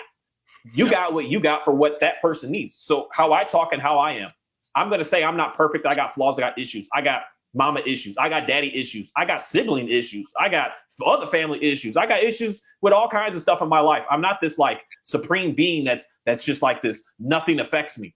And I know that most people on this planet are the same way. I used to be a hardcore people pleaser. That's just whatever you want, never knowing how to say no. I used to let people just use and abuse me. Any which way they want it, because I didn't know how to say no. And a lot of people that watch me, we are like in this because we are, what I want to say is, real human beings. We're not robots. And it's the same with the dogs. The dogs are real dogs. They're not robots. And a lot of stuff treats the dog if this is a robot, and the same as us, as if we are robots. And I'm coming in this in a sense of how to see what we're doing may not be the right route. The video I made, you might be eyeballing a dog too much. You're staring at it too much. Maybe try not to look at it too much. Another video that I want to make, maybe we're talking to them too much, because I don't really talk to my dogs much at all. When I need something, I'm speaking. I'm not just like, hey, how's it going? Having a conversation with the dog. Maybe we're talking too much to it. Maybe you're touching it too much. These are the videos that I put out to get someone to think like, maybe I do need to change something and let me try this, as opposed to just coming in and saying that I'm trying to get your life in danger. I'm not putting anybody's life in danger. And there are trainers on here right now that I believe are putting people in danger. And I believe purposely, I don't want 100%, but I believe they are, to get something in the back end. And I that's not at all. The message that I've always paid attention to, how Robert says it, is to give you the power to be able to know how to be able to, the main thing here is diagnose and fix your issues. You don't need to go anywhere else. You're going to be able to have the skills, the information, and the experience to be able to see what's going wrong and know how to fix it. And fix it may not be work, but just fix it to be able to do it on you. You don't need more. You got the information now. Now apply the information in your life. That's the big thing that I don't see most people do. They're always, you need this, you need this backup stuff always. You can't get out of it. You're hooked. You're like, you have to get unlimited follow-up things because you're going to need it. I don't want you to have to keep following up with me. I want you to hear something, try something, and say, hey, wow, I don't know why this is working, but it's very strange. And just keep going along with that, going and going and going. And then you're going to find yourself in the reality of things that you need to still fix in your life. The dog is a fast way to figure out what's going on inside of you. The dog is doing something. The dog is just being a dog based on the leadership. If the dog is doing something that you don't like, the leader's telling it to do something. And if the leader changes that something, the dog is no longer going to do that. It literally is like that simple. But it's not easy at the same time. But it's easy, but it's not simple at the same time. It's just weird balance that we gotta assess and look and start asking why, what's going on, what's happening, as opposed to just saying, oh, my dog is barking, shut up. I said to shut up. No, you say, why is he barking? Like almost every video of mine, this is something that I've realized how to get. For instance, I have a Great Pyrenees, and I can tell him to stop barking on command. Why? Because I look, I'm like, what you barking at, buddy? What's going on over there? Okay, that's fine. There's nothing. We're good. We're fine. As opposed to just going out there yelling at him and telling him to shut up. It doesn't work. It doesn't work. You have to be able to understand what's going on. And then you can say, okay, Shadow, that's fine. That's way out there. We don't need to worry about that right now. We're done. And the dogs just stop. It's so strange how it works that way. But we don't do that because we just react. It does it, and we're like, no, shut up, stop. Don't do that. Don't be like that. Don't act like that. Don't make me look this way. As opposed to, why are you doing this? And it's coming from us. We are communicating to these dogs what these dogs are needing. We're not. That's the end of it. Your dog is stealing food because that's what you explain to the dog to be able to do. Once you explain to the dog that I don't want you to do this, the dog's not going to want to keep on doing that anymore. And it's weird because I have mine that is obsessed over food. And it used to be so hard to walk this dog on the trails and anywhere because all she's doing is just like nose to the ground looking for food. We're no longer in that because she knows where her food place is now. Because the more I was fighting with her, no, Ophi, get out of there. No, Ophi, get out. No, Ophi, get out. No, it's just not getting anywhere at all. Just running circles. So let me give me a few minutes here to talk about the group, because I'm not going to mention a name, but there was one anonymous person on YouTube that made a comment about my group being shut down. Okay, and they were actually quite excited. So after my YouTube channel was taken down, I can explain to people why. I'm not going to get into it right now. If you want to know why, contact me afterwards. Send me an email at robert@yourdogIsNotBroken.org. Now, after my YouTube channel was taken down, Robert Hynes dog training was officially dead. That was the end of phase 1. Okay, at that moment, as soon as my YouTube channel got taken down, I changed the name of the group. And apparently there was a lot of people whooping and hollering because the group was taken offline. They didn't realize I changed the name. They couldn't find it anymore. And they were all excited because the group was shut down. Now, here's the thing with the group. We do not allow dog training in the group. I don't want dog trainers in the group pushing dog training. I don't want dog owners pushing dog training. I don't ever want to hear a dog owner saying, you know what, kill your dog. Automatically, they're banned. Now, here's the big thing with the group. All we focus on is the cause. So when you join the group, we ask you a list of questions. And it's just general questions to give us indications of where you are. And then we can carry on asking questions because we want to understand the cause. And once you understand as a dog owner, there's many, many people in that group that are finally understanding the science of behavior. And once you understand a bit of behavioral psychology 101, that's when you realize that you're the only one that can build a relationship with your dog. These people, some of these people came into this group, they were ready to euthanize their dog. They're after spending $10,000, $20,000 plus on dog trainer after dog trainer after dog trainer, a few behaviors, vet behaviors, and they were looking at euthanasia. Now all of a sudden they realize, you know what, I just fired my dog trainer, I just fired my behaviors. They're never going to spend another cent on a dog trainer or behaviors because now they understand the science and doing it alone. That's the reality. When you understand a little bit about science, understand a little bit about behavioral psychology and start looking at things subjectively instead of objectively, you realize that you're the only one that can help your dog. And you don't need a trainer to do it. All dog training it does is punish the dog, disrespects the dog, and it's destroying the relationship with your dog.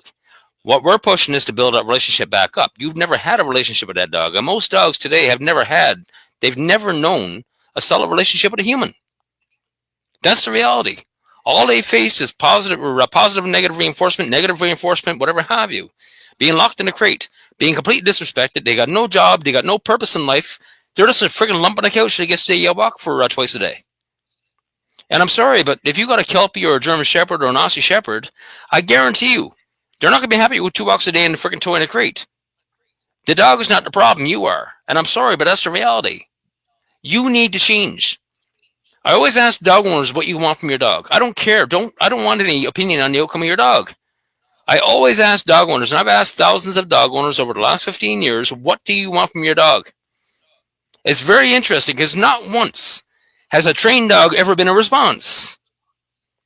That's the reality, but yet that's all there is. Oh, hire a trainer because you can't do it on your own. They're actually defeating you out of the gate.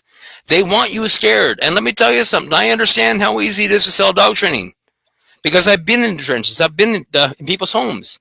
I've had dog owners crying on my shoulders. It would have been so easy for me to walk in there and say, you know what? Okay, I'm going to promise you the moon. You pay me a few $1,000s, I'm going to promise you the moon, but I won't deliver. I can't do that. I need to be able to sleep at night. That's called creating fear and then preying on fear. I cannot prey on people's fear to make money. That's the reality. And let me ask you a question straight up, Mark. Where does the money lay? In balance training or the science? What makes you more money? What made you more money? Yeah, the training.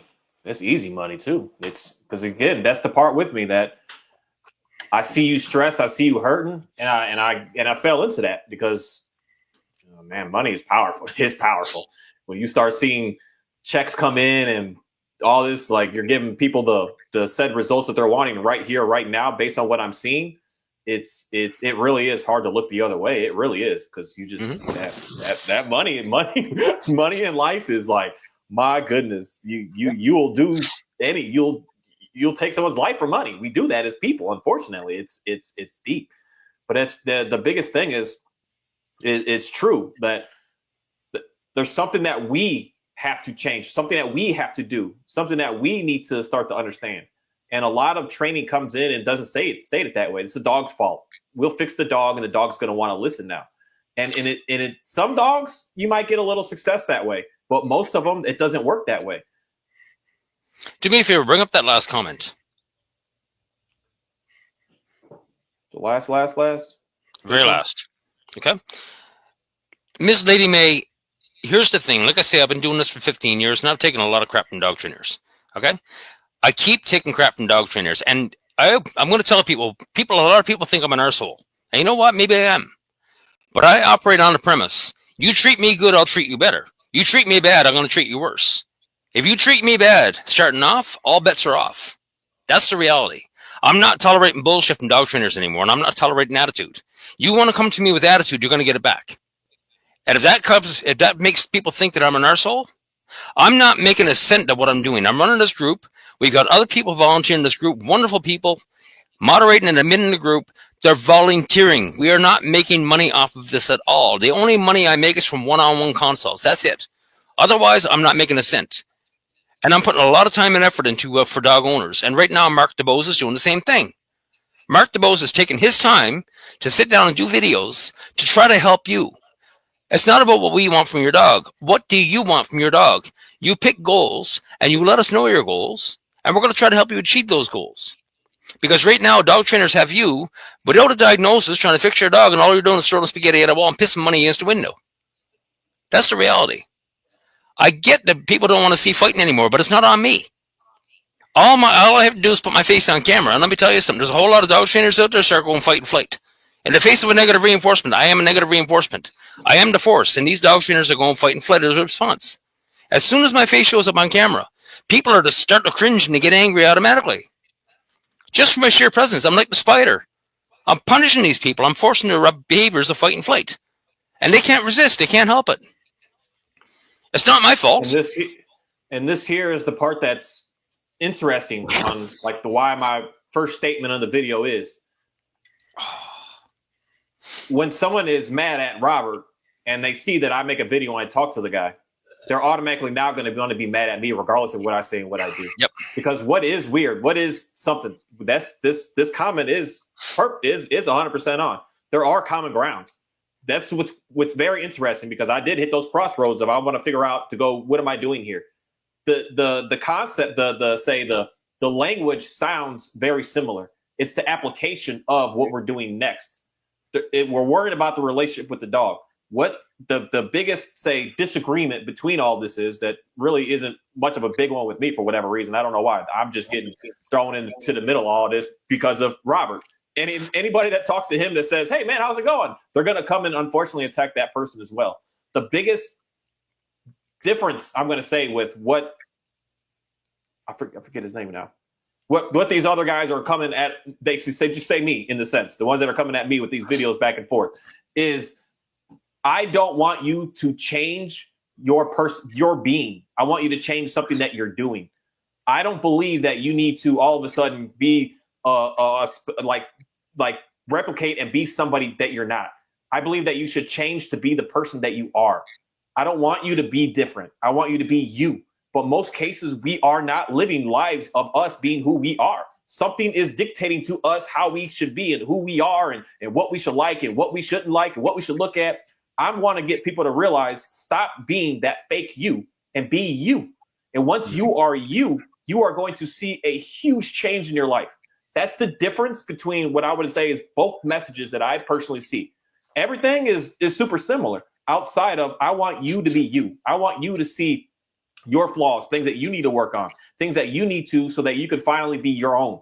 I don't want you to adopt my ways and my being so that you can get help. I want you to be you because that's the part where I have to get pushback because I know it doesn't work long term. You trying to be like somebody else. It's just like putting on another mask.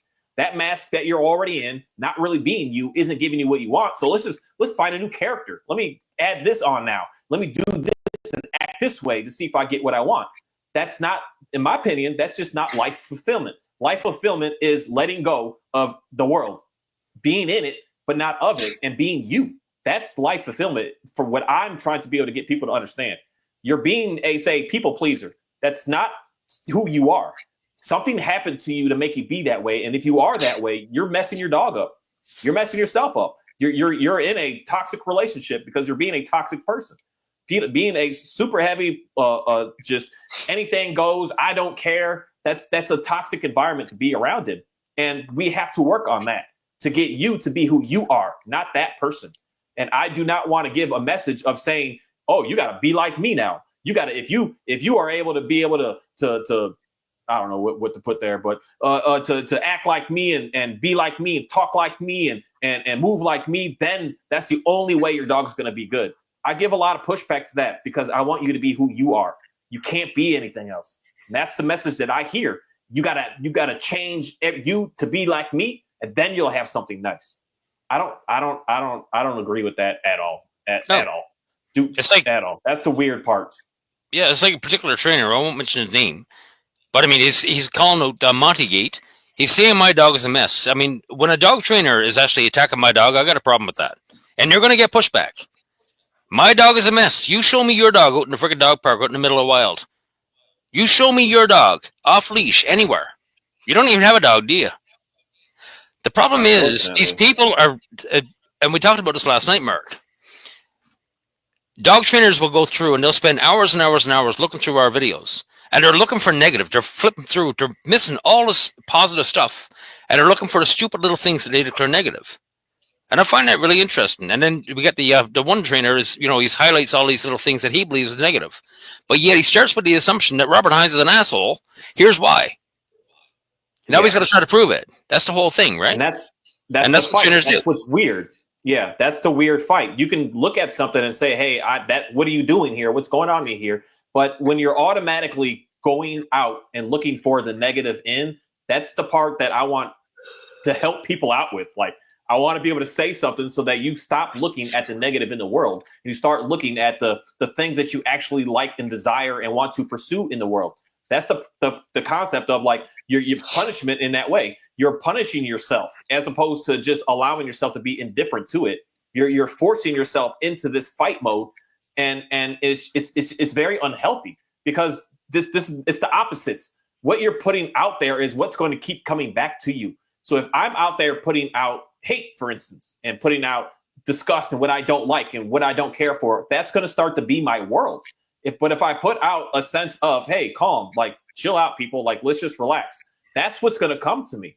And that's what I want people to really, really understand, because that is the sense of why most of us going from trainer to trainer don't get anywhere with the dog, because you're actually coming out in a hostile sense. You better or else. Give them the treat or else, or the correction or else. You're coming in hostile. So if you come in hostile, you're going to end up being hostile. But if you come in calm and understanding to learn, why is this going on? Why is this happening? You're going to get that right back to you. That's what's going to come. And that's the whole concept behind the trust technique.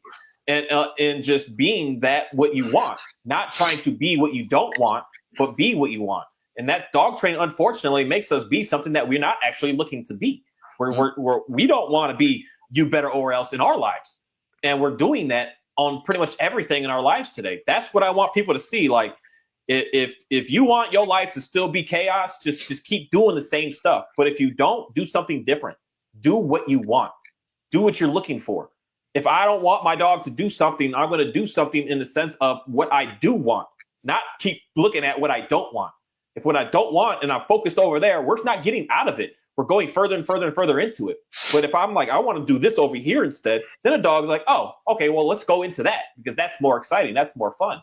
That's kind of just, I've been making videos now for a long time. Most of them just aren't there anymore because they're just not, I don't want to use the word of relevant on what I talk about today, but I just understand how YouTube is. You got to keep up what you're talking about. Get the other stuff out of there. Just keep it flowing. And, but that's just what I've always been talking about day one when I would get one view on a video is you need to wake up to you and stop trying to be someone else. I see this, unfortunately, with so many people. I'm going for a walk at the lake today. It's a spring break time, I guess, because all the young guys and girls are at the lake walking around. They all look the same. Same outfit, same hair, same. We're no longer wanting to be us. The more that you try to be someone else, you're struggling. You're struggling right now. And that's where I give that pushback to someone that says you have to be like me to be able to get good stuff in your life. I don't believe that at all. Like I don't think that I could be convinced of that. Our biggest problem today is everybody's trying to follow everybody. I don't have a lot of followers. I don't want followers.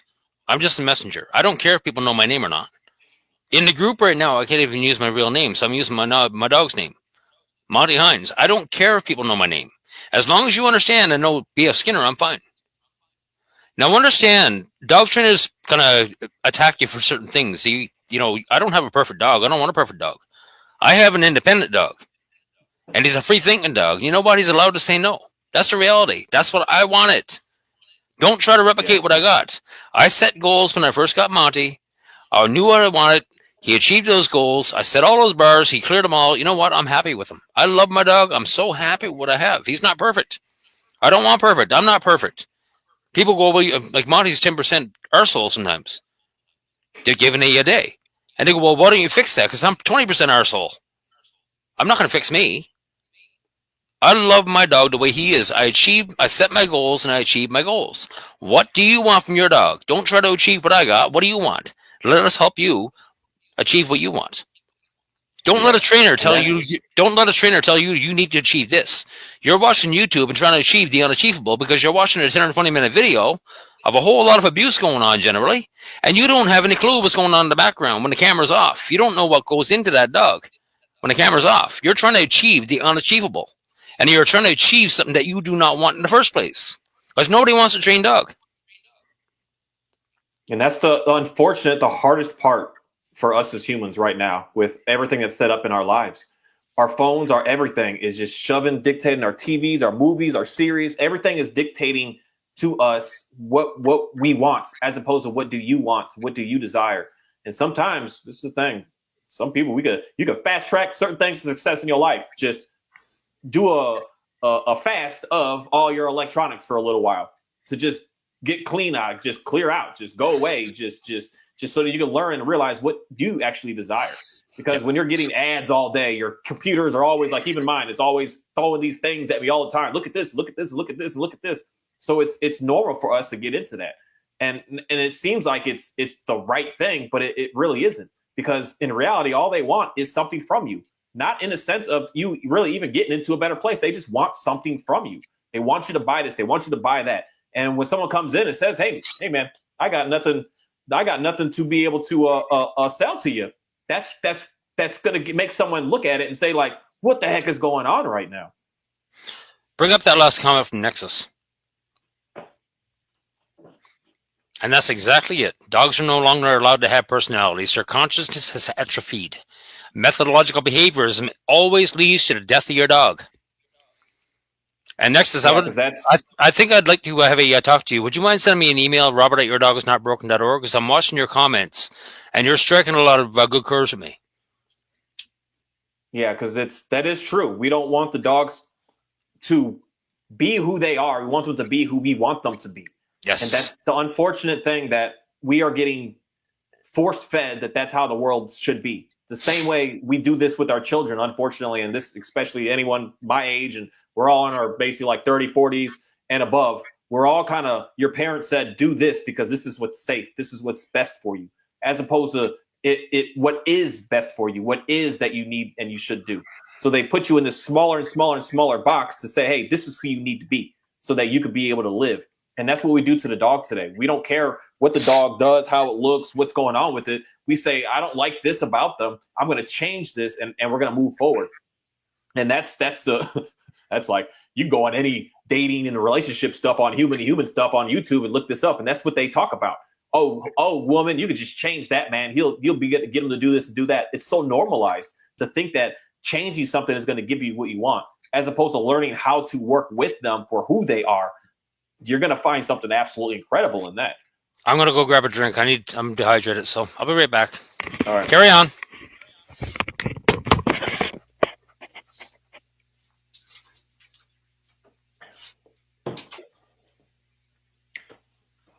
That's the biggest thing that I just realized about when we start to get scared. We start to do stuff. We start to do weird things. We start to we start to apply pressure that doesn't need to be there because we're nervous. And a lot of stuff that our dogs are doing, we're not allowing them to be who they are because we're scared, as opposed to getting it set up in a, say, safe manner for them to be able to do what they need to do. And most of these dogs today, especially when it comes down to like the whole hunting and the chase to kill stuff, they're so soft that they don't even go to like try to hurt anything anymore. They're so soft. And but they have that desire in them. and you're scared. I get it. I'm terrified. My dog want to go take off in the woods and go take off at a deer. But the dog has that in it, and I don't want to change and take that out of them. I want to allow them to be able to do that so that we can do it together in a place that, say, we're both having fun and both excited over. And that's something that is just is challenging, I believe, for most people with these dogs today. You unfortunately got a dog, for some folks, you unfortunately have the wrong one in the sense of what it does compared to what you're looking for.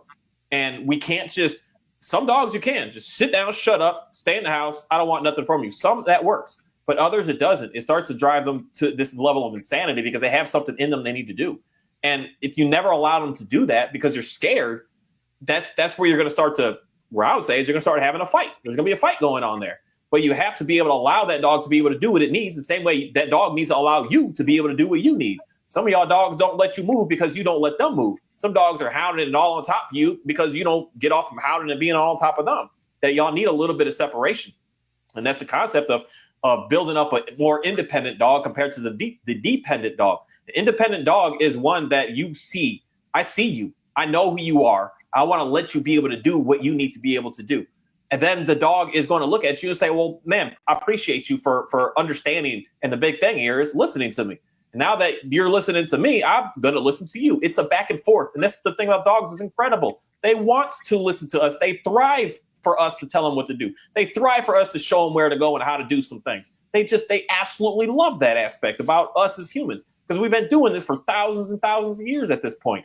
And we want to get that dog back of being able to allow the dog to be who they are and not saying to it, oh, you can't this. I don't like that. I'm scared about this. So no, you can't possibly do that. And I'm telling you, we are smart as humans today that we've created stuff to be able to get to these dogs, to be able to allow them to be able to express who they are and not just shut it away and say that you can't and it's not allowed. So it's just a matter of I would say is like just opening up your minds to realizing there's more options to get what you're looking for from your dog than just sit down and shut up and trying to tell them what to do as opposed to asking them to let's do stuff together. There's more options here, but those options lead it on you to have to look and to figure out what you want to be able to do with at the same time the dog. Who is a dog? What do they want to do? And when we have the input between that of us being able to see each other, express each other, everything's going to just start to get better and better and better and better and better. But most cases, we're struggling because we're not listening and we're disrespecting. So then why you get a dog that you would think be anything different, but not want to listen and want to disrespect you? That's just the back and forth that I just constantly see. That is just it's a disastrous thing that we can't just treat these dogs like they're this robot. Go sit in the closet. Basically, if you had your dog in the crate like 18 hours a day and you only bring them out for that little bit, you stay away, stay in the basement or stay in the closet, and I'll bring you out, and you better function perfectly when you come out of that closet. It doesn't work that way. It just doesn't work that way. Soon enough, we will have dogs. They got these little robot dogs. They're coming here soon. So if that's what you're looking for, get that. But don't get an actual live, living, conscious, freely thinking being to be able to try to get like that itch that you like want to be able to just do what you want when you want. Get the robot later on. It's going to be perfect for you. But right now, most people, you don't need this dog at all, period. You have zero need for it. And that's when we're starting to really just butt heads and starting to battle with these animals because they have something they got. And you're saying no. The dog's like, but I got to do this. And you're saying no. The dog's like, but please let me do this. And you're saying no. And then the dog's like, well, I don't want to listen to a single thing that you have to say then. And that's where the hostility in this is going to come into. Yeah, I missed that completely. I love dogs. I like dogs. Dogs are amazing. Dogs are more capable than we are in so many ways. If dogs had opposable thumbs, we'd be in trouble. I tell you right now, there's times that Monty outthinks me. But that's the whole thing. I want an independent dog, and I'm watching Mark's dogs. They're being independent from him. They're dependent on him in certain ways, but they're independent in others. But all dog training does is create dependent dogs. And that's not what dogs are meant to be. We don't need dogs anymore. That's the reality. We don't have farms anymore. We don't have a reason to have a dog. So now we're trying to take these dogs, these specific breeds, and try to change them into something that they're not. We're trying to punish the genetics out of them. What's in the comment sections that we need to be able to discuss? Because this would be a time to be able to go ahead and add that in if that's something. What is something that you would say that we need to be able to talk about, to be able to give someone some information to be able to help them out, because that's all that the videos that I put out there is to be able to do. I'm not Ask here questions. to. So Mark lives in the country. Well, I don't live in the country. I live in the city on the outskirts. But I live in the city. And so what is the meaning behind I live in a country? Is that meaning that my dogs are going to act away because of where I live, or are they acting away because of what I do? The stuff that I hear this comment from quite a bit. You live on that land, so all your dogs are good. Everyone I know that lives on land, they all got good dogs. But there is one thing that I will say, that certain people that live on a lot of land, they have a need for the dog. They have a purpose for the dog. They have a design for the dog. And the dog was already bred to be able to do that design. So the dog is doing what the dog is supposed to be doing. And you're going to be able to find a good level of results with that.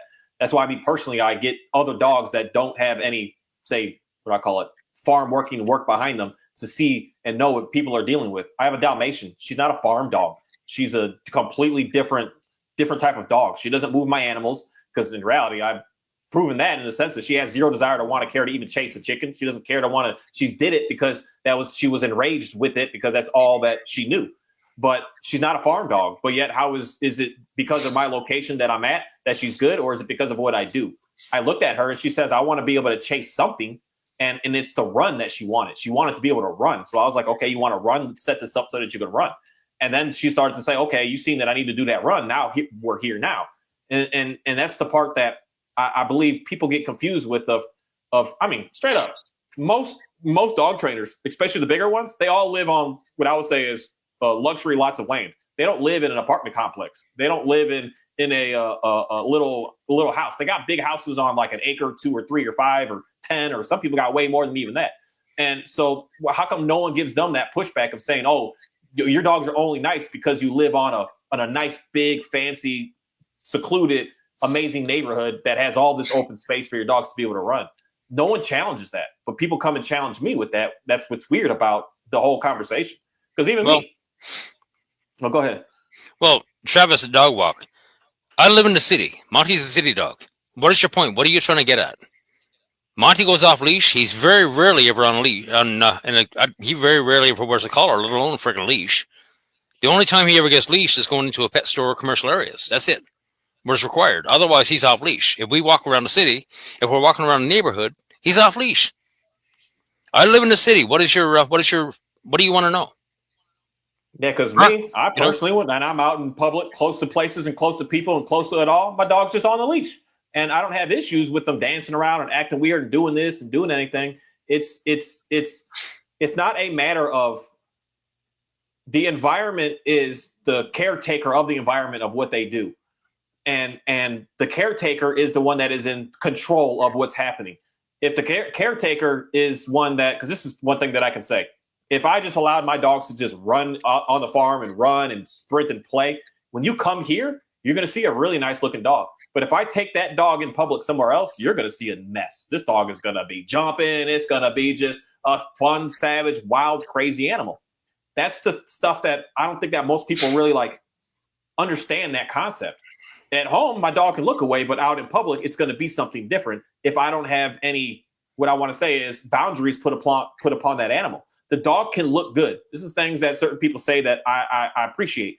When the dog is free and it's running, the dog can look good because it's going to be agreeable because it's just free. But as soon as you put the dog under control, such as a leash, now who's that dog? So if I never allowed my dogs to just let them run, as I say, a lot of people think I just open the front door up in the morning and I just say, y'all go out there and just do what y'all want to do. If I did that, these dogs would be horrible under control of a leash. They would be wild and just have no care, no respect, no nothing. But that's not what happens. I use my leash. I use my stuff. I do everything to be able to allow the dogs to be able to understand what the rules and what the boundaries are. It's not just this, you just run and be all out there and that's why your dogs look good. Mm-hmm. My dogs, not a single one on my property has access to just be able to run around, do what they want to do if I'm not there with them. I'm there with them, showing them what I want, because I would have a dead dog in like 20 minutes if I just did that. I don't live in the country. I live in a city, and I have a road that it would be dead in 20 minutes. Not even. It would probably take 15 minutes. Now, from my perspective, I live in the heart of the city. Okay, I live in East Edmonton. Now, I will take my dog to a farm outside of the city, and once in a while we go up to this. My friend Asha breeds thoroughbreds. She's got some expensive horses up there. They're all like they're triple crown. That's the reality. I cannot let Monty be out around these horses. It doesn't bother him to be around horses. He's not out there chasing the horses. I will introduce him in the barn when the horses are behind the door. But if he goes out there and like these horses are not even socialized, they're not meant to be. They're race horses. They are bred specifically for racing. And if one of those horses gets hurt because of Monty, because he's around them and the horse is freaking out, I don't want to have to pay for that. So when my dog goes to a country, I'll take him out to bar hunts and whatnot up there because she got hay bales galore and there's mice galore. There's everything up there. So, but when I take him out to the country, he's the same dog. It's just there's certain things that I need to be aware of. In the city, he's off leash. But I mean, he could be out around cattle. He's been around cattle. He's been around all kinds of farm animals. But I've got to be careful with certain animals. He's a dog. It doesn't matter where he is. He's a dog. Because me, it's just a sense of, I just look at it as, especially with, say, the types of dogs that I'm out in public with. They scare people. They see it. They're just like, holy, every single person. I rarely meet a person that doesn't see my shepherd because they already get a bad rep because most are reactive and barking and going crazy at folks. They all look at that dog like, holy crap. So I'm like, I just put it on the leash to ease attention. But this is a really fascinating comment because this is true and it's something that a lot of us really need to understand. Some are easier in trusting and others require more work. And here's where things get very interesting, or I say some dogs and humans. Things get interesting. Imagine being in a relationship with somebody and everything appeared to be good. Everything was nice. And then 5 years later, your spouse cheats on you and you find out they've been doing it this entire time, like hundreds of people under the belt at this moment. Is that going to be easy to come back from? Or is that going to be something where you're like, I don't know what's going on here. I don't know what's happening. And in the sense I kind of look at it, especially with, unfortunately, a lot of, like, say, rescues and shelter dogs, they've been given up on. So for them to come in and want to trust somebody new again, knowing they've been given up on, it's going to be a little bit of that dog's going to look at you suspicious, like, oh, you're just going to give up on me as well, more than likely. Never know for sure, but more than likely. They're usually more hesitant to want to just really appreciate you. You go get a 8-week-old dog for a breeder, that dog just looks at you like you're the world's greatest thing. They're rarely, like, sketchy and nervous. But go get a dog that's 4 years old from the shelter. That dog's going to look at you like, what's going on here? And it's for us to slow down, to show that animal, hey, I see you. And this is I got different things that I'll say about that concept of what to do with the dog when you first get the dog. But what most people do is start throwing treats at the dog. Treat. Then a dog is going to start to get suspicious of, like, oh, what's going on right now? Why are you doing this? And why are you acting like this? And why are you trying to, the perfect word to use for us as humans is love bomb me. Why are you trying to force this relationship? Why can't we just naturally let it slowly happen? And when it happens, it's going to be good. But we want to force it. We want to make it happen. Bring up that last comment. The last? Yep. Because that's a very good one. Okay? Neuroplasticity is a thing. It takes the right environment. It takes new environments. Here's the thing. With operant conditioning, it's all about meeting new things in the environment. Once you met that thing, it becomes a part of your operant conditioning. When I meet dogs, I am a new environment. And that new environment is a negative reinforcement that's going to shape dogs' behavior to fight and flight. I don't care about the behavior. I honestly don't. I don't care if a dog is barking, raging, biting, whatever have you. I don't care about the behaviors. I can see the same behaviors from any dog in fight and flight. I can see the same behaviors from any human in fight or flight. That's the reality. I need to understand the cause.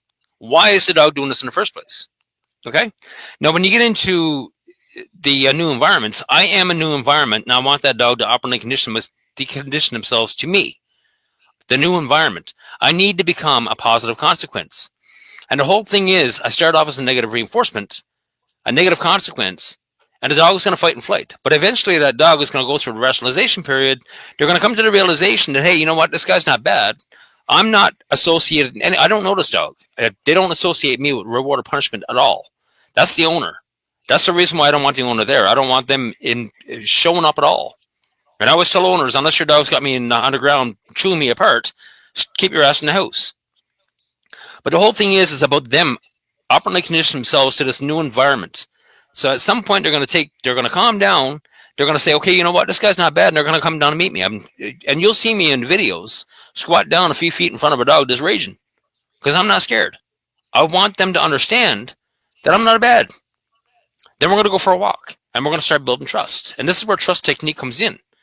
Because when an animal finds, the mission statement for trust technique, when an animal finds peace in your presence, they're going to come to trust you. Find your peace. But yet dog trainers have people so amped up and so wired up as dog owners in the environment that are actually reactive. It doesn't matter where you are, if you live in the country, if you live in the city, you could live out in Timbuktu up in the friggin' mountains somewhere. It doesn't matter.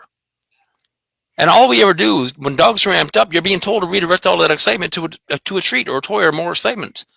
And it's the owner that's excited. I always ask dog owners one question: what do you want from your dog? And I get all kinds of responses.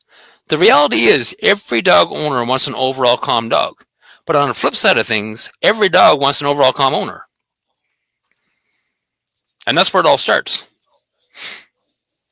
Yeah, because this here is the biggest concept: avoid, then surrender, accept. So the dog is going to run away at first because it doesn't know what's going on and it's scared. But the dog needs to come back. This is the part of the concept of healthy coping mechanisms. The dog needs to come back and investigate in a healthy manner, not in some weird manipulative games type situation. So when a dog is able to do it on their own, then the dog is going to know how to be able to do that again on their own without the need of this or need of that. That's what the dog will start to become neutral, because then you'll be able to take it and get it to go pretty much anywhere, because when that sensation comes over, they know, hey, I know how to deal with this in a healthy manner. I'm not looking for this. I'm not looking for that. I could just get through it on my own. That's the what I would say is the most beautiful dog to be able to walk around with. Second to last comment from Travis. Dog walk. That's a good question. And no, I have not met a dog yet with serious intent to harm. What is intent? Dogs cannot lie. Dogs can't hide their emotions, and they bloody well can't hide their intentions. Dogs are the most honest animals on the planet. Dogs deserve our trust and respect, but we're not giving it. The number one thing I hear is, I don't trust my dog. Why? Because you're told not to trust your dog. I have not met a dog yet with true intent. Even dogs that are showing true aggression, trying to eat me, there's always a reason for the intent. And normally they're doing it because of the owner. Okay? Back in December 2019, I met a rather large pit bull. And I understand now, and I actually showed the owner where the problem was. The husband was the problem because he was given affection at the wrong time. Now, this dog, when I tried to get into the backyard, it wasn't letting me. This dog was 120 pounds, and I wish to God I could find a video, because it would have been an amazing video. But this dog, as soon as I tried to open up the gate, he jumped up on the back fence. This big dog, 120 pounds of dog, jumped on a 6-foot fence. He had his paws hanging over the top, and he's looking at me over the fence, and he's telling me point blank, he doesn't need to make a sound. I'm reading him like a book. He's telling me point blank, any part of me comes in that backyard, I'm not leaving with it. Okay? But the whole thing is with intent. Why does the intent exist? It's always created. And the owner itself, when I had them take him outside, the owner and the husband and wife, they both had a leash. They were both tied to the dog. One had a leash around the neck, and the other one had a leash on a harness, and they're holding him back. And this dog was still pulling forward. He almost got me. But I was recording the camera at the same time, and I actually caught it on video. The moment the dog backed off and went over, sat down beside the husband reaches down and goes, good boy. And he's just totally absent-mindedly. And he starts petting the dog in the head. So at that point, we cut it off. We're going back in the house, put the dog in the backyard. And I actually sat down and I showed him the video. I didn't say a word. And the minute he seen that, he knew. You know what? He said it point blank, I am the problem here. And because he was doing that, his own wife was scared of her own dog. The dog was turning on her. But now, once you understand the cause of the intent, once you understand the cause of the behaviors, the husband is the cause. The dog is not broken. We're going to fix the husband. Yeah, because that's how my Kahi was when I first got him. It seems to be that he is the word to use is an aggressive dog that is trying to just get everything out. But it comes from something. And when you stop doing that something, the dog starts to see something different. But if you come in and keep doing and being the same, that's where things start to get hostile. It's going to have no choice but to get hostile. You give the dog the space, and it's going to really show who it truly is. And because most dogs, there are going to be those some, but these dogs are going to be mostly not in for the public. And if the public gets it, you may have one in that million. That's just strange. That just wants to. It's alive and it looks around. And it's just wanting to kill everything, and nothing's ever happened to it. That's just how it's hardwired. Some dogs, because we're literally breeding dogs to be like that, to just go, have no cares. You just go, you get it done, and you attack, and you don't ask no questions. That's like a doggo, a doggo for a catch dog. Go, don't ask questions, make it happen. But these dogs really, they are looking for our guidance, and they're not. If we're, this is the thing I always say to somebody: if these dogs had the intent to hurt us, you think that we would still keep breeding them and they would still be here thousands of years later right now? And thousands of years later at this moment, we're at a whole different stance with them. They don't want to eat us. Bring up that last comment. Is dominance aggression a thing? No. What is aggression? How do you define aggression, Travis? What is aggression? Fight response, avoidance, reactivity, flight response. Why is the dog showing aggression? Why is the dog in fight mode? There's no such thing as an aggressive dog. Aggression is not a diagnosis, period. The dog is in fight or flight. Fight and flight is aggression and reactivity, and it's caused by hormones, cortisol and adrenaline. And if you go through, have you ever had a extreme state of fear in your lifetime? Most people have. That's your cortisol levels and adrenaline levels going up. When your eyes get bloodshot or a dog's eyes get bloodshot, their cortisol levels gone through the roof and their blood pressure's going up. And that's your dangerous dog, and that's what I've been in the face of. That's when the dogs become unpredictable. That's when they become dangerous. Now, if you've ever gone through a serious terror event, once you start to calm down, the adrenaline in your body starts to convert, oxidize into adrenochrome. And you wind up with this euphoric experience. It's like a drug. There's a reason for that. It's a healing thing. It's to calm you down. There's no such thing as an aggressive dog. It's the fight part of fight and flight. But yet trainers are like, oh yeah, it's an aggressive dog. No. There's a reason for every aggression. There's a reason why the dog is showing aggression. Period. No? Yeah, I hear you.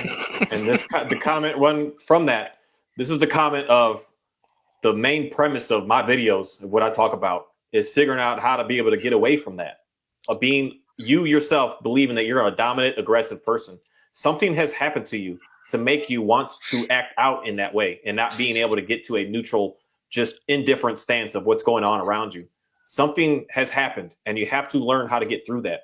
Because even in another comment, you said you've had a Glock in your face. I've been shot. I've taken three rounds straight to my legs. I was riding a pedal bike and 8 rounds hit my bike.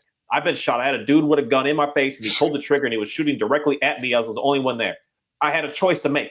Am I going to allow this to dictate how I'm going to look and be and perceive people in a negative light? Or I'm going to look at them and just say, the biggest thing in my videos, again, forgiveness. Can I forgive them? And I forgave them and I move forward. If you stay in this story of somebody did this to me, this is why I'm acting this way, that's something that we need to release to get out. This is the stuff that we talk about with these dogs. This is the stuff of B.F. Skinner's science of what he's doing here. Because you have to be able to see it to understand, why am I aggressive? Okay, I'm aggressive because I did this or this happened to me. And you have to assess, okay, what do I need to do to be able to get past that, to get through that, as opposed to just double downing further into that. Yep. It's crazy. I mean, I've been held at the knife point. We've all faced fear events in our life, and we're all going to go fight or flight. In my sense, when Buddy pulled out a knife, I went fight. I won't explain what happened to it. Let's just say I walked away. He didn't. That was in downtown Toronto. But the thing of it is, it's always like whenever you meet something new in the environment. But again, it's going to become part of your operant conditioning. It's either going to end on a positive consequence or a negative consequence. If it ends on a positive note, it's not a big deal, or you want to keep doing it.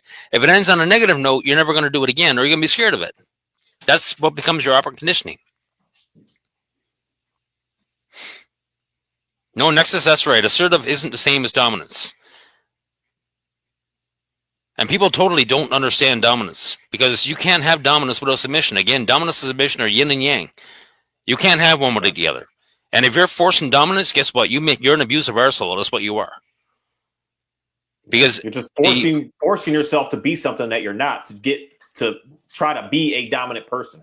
Dominance is a natural thing that comes from us. And that's why the dogs are really cool, because they prefer to be in that submissive role. When you're being that they're looking for, you're going to have a really good match together. What is this comment? Radical education. Bring that one up. That's not real science.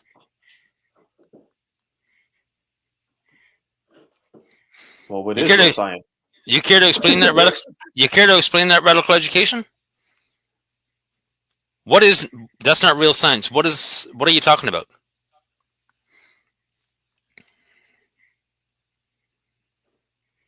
I guess we can just talk. Yeah, but here talking about Jordan, something happened to him to make him have a drive behind him. Yeah, competition. Competition can be a good thing or it can be the death of a human being. You could overboard, you could take it far. You can go so deep that you will sabotage to be able to win. That's say an unhealthy way of looking at it. But a lot of times, people are thinking that nothing has happened to drive you to do what you're doing. You're doing something because something has happened to make you do what you're doing. And that's the part that most of us aren't understanding. We're seeing, I'm mad, I hit the person.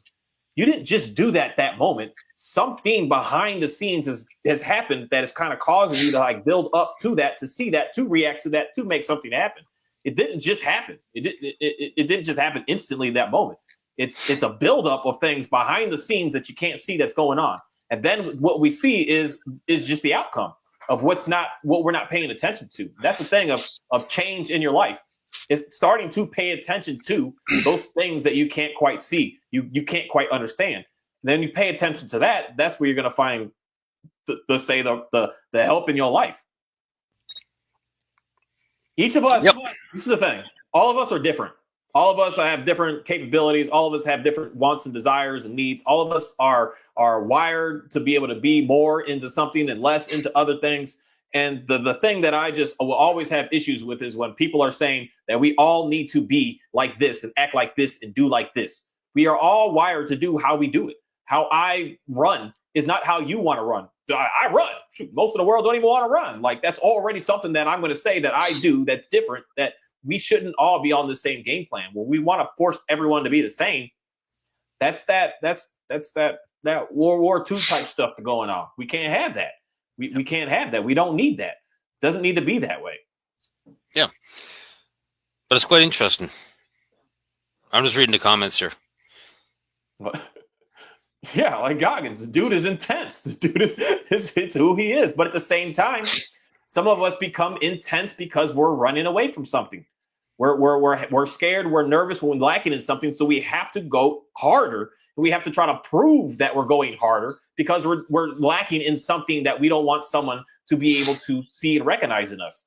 And that's if you want to live your whole life that way, that's cool. And if you are hardwired to say, I enjoy this, that's fine. But most people aren't. We're doing stuff because we're running away from something else.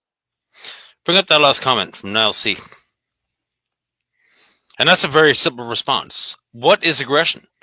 It's the fight part of fight and flight. It's caused by cortisol and adrenaline. So in the face of something you're not sure of, when you meet something new in the environment that you're not sure of, or you met something again that you're not too sure of that you've already met in the past, if it's a negative, you're going to go fight or flight. The fight part of that is the aggression. The flight part of it is reactivity, avoidance. There's no such thing as an aggressive dog. It is a hormone-controlled response to something in the environment. That's it. So when dog trainers tell you your dog is aggressive, a 5-year-old child can look at a dog racing on a leash and you don't call it aggressive. I would fully expect a grown adult, especially a specialist in dogs, to be able to give you a better understanding than that. Wouldn't it? Is that too much to ask? It's aggression is a symptom of something. It's not what it is. That's the thing that we say, oh, this is aggressive. No, it's not. It's because something over there is causing it to be this. If we change what's over there, we're no longer going to be in this aggression. That's something that is we all need to be able to just really understand that simple concept, that you're seeing something from something that's going on somewhere else, and it's coming out. Yep. Nexus here, an emotional response to self-preservation. That's a good way to put it. Yeah, you're trying to stay alive. You gotta do what you gotta do to be able to keep and maintain your life. This is why, for me, I see this almost on an everyday basis with just all my animals alive. They look aggressive, like for instance, the boys, pretty much all livestock. This is what's weird, because it's weird that all the males in the livestock are kind of hostile, but they're hostile because there's only so many resources, and in a lot of livestock's mindset, the resources is the chance to be able to mate, to be able to to have more children, to have more babies. So if there's another one that's in the mix that's trying to stop them from being able to do that, they're going to have to start the fight. But if I remove him and give him, say, more space or more something else, then that fight's no longer going to be there because they're no longer in this battle of there's not enough.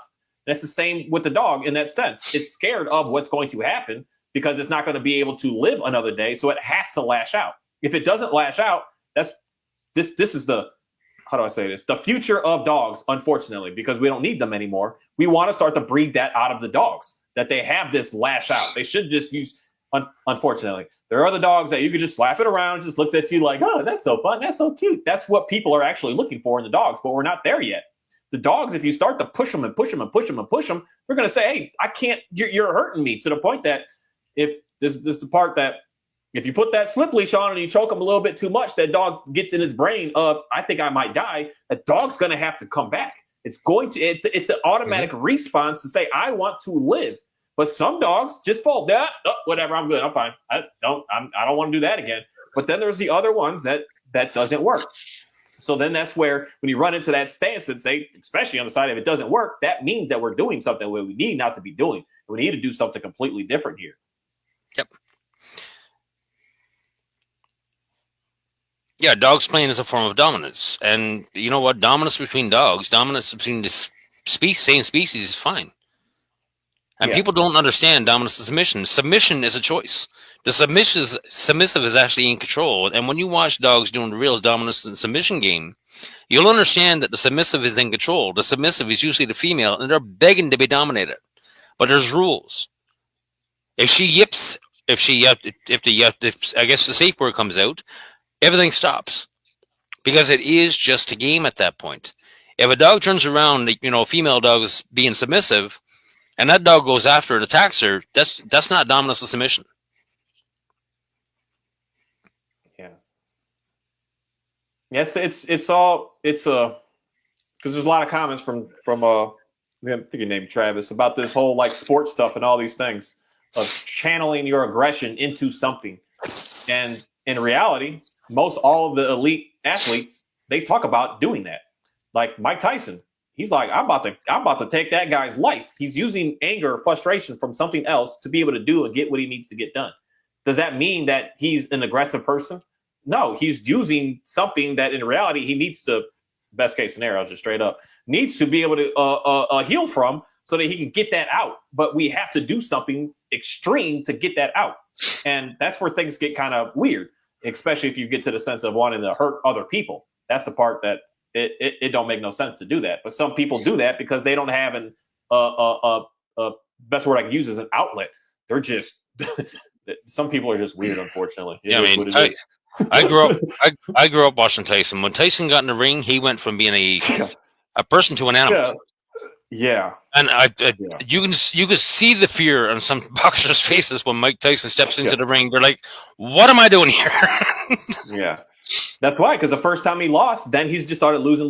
Because that fear, that all that extra from the opponent started to disappear. They started to have confidence. Hey, I might be able to get him. Someone else got him, and that was not to say the end of him, but that was the end of that strike that campaign he had going on. It kind of just stumbled and fumbled after that.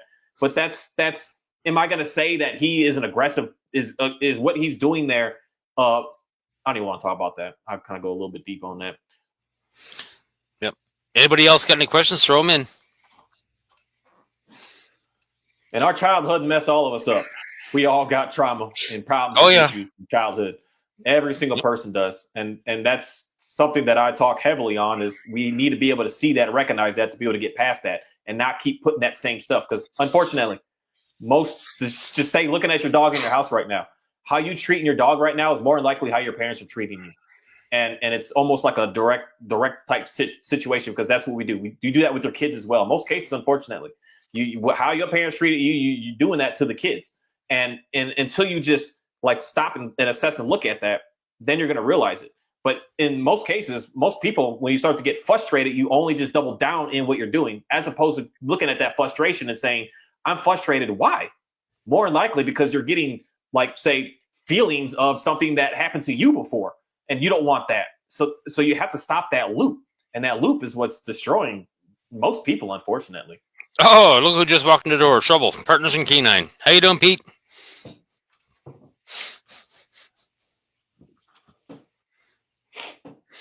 You faced your shadow a long time ago. How did you face your shadow, Travis? Are we going to get into Carl Jung?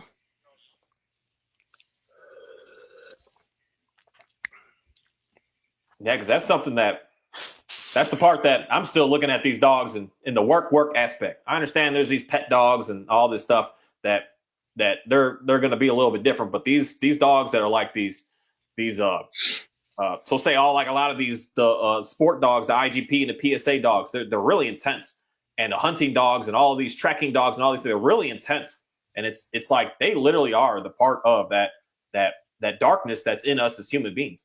And some of these dogs are in your house and you're not wanting to accept that. Most dogs, they have no desire to like say kill the mouse or kill the rat, but some do. They'll see it, they'll grab it and shake it without a thought. They'll watch something run and they'll grab it and they'll get it. And that, in my mind, is that part of that I don't want to say negative side, but just that dark side that's inside of who we are and what we're all about.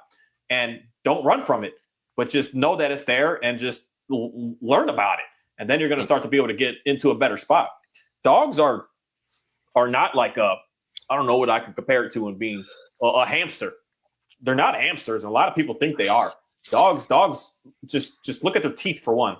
Some people get terrified of just looking at a good mouth on a dog. They're not nothing to play around with. They're not these little, you can just push its buttons and it's just going to roll over and just do whatever you want it to do. It has needs, it has desires. And if we're not meeting that, then you're going to see that dog start to basically challenge you. It's going to have no choice because that's in its nature to do. Its nature isn't to just fall over and just roll over. No, its nature is to submit to one that is wanting to be the correct dominance to it. And that dominance isn't you can't force it. You can't fake it. You can't manipulate it. You got to just be it. And it's a beautiful, I don't know how to explain it. It's a beautiful experience. There's stuff that my dogs do that someone may not understand it, but I understand it because I got stuff that I do that everyone ain't going to agree with, but it is what it is. And I can see the power of when I'm saying to do something to get it done. It's scary. It's scary.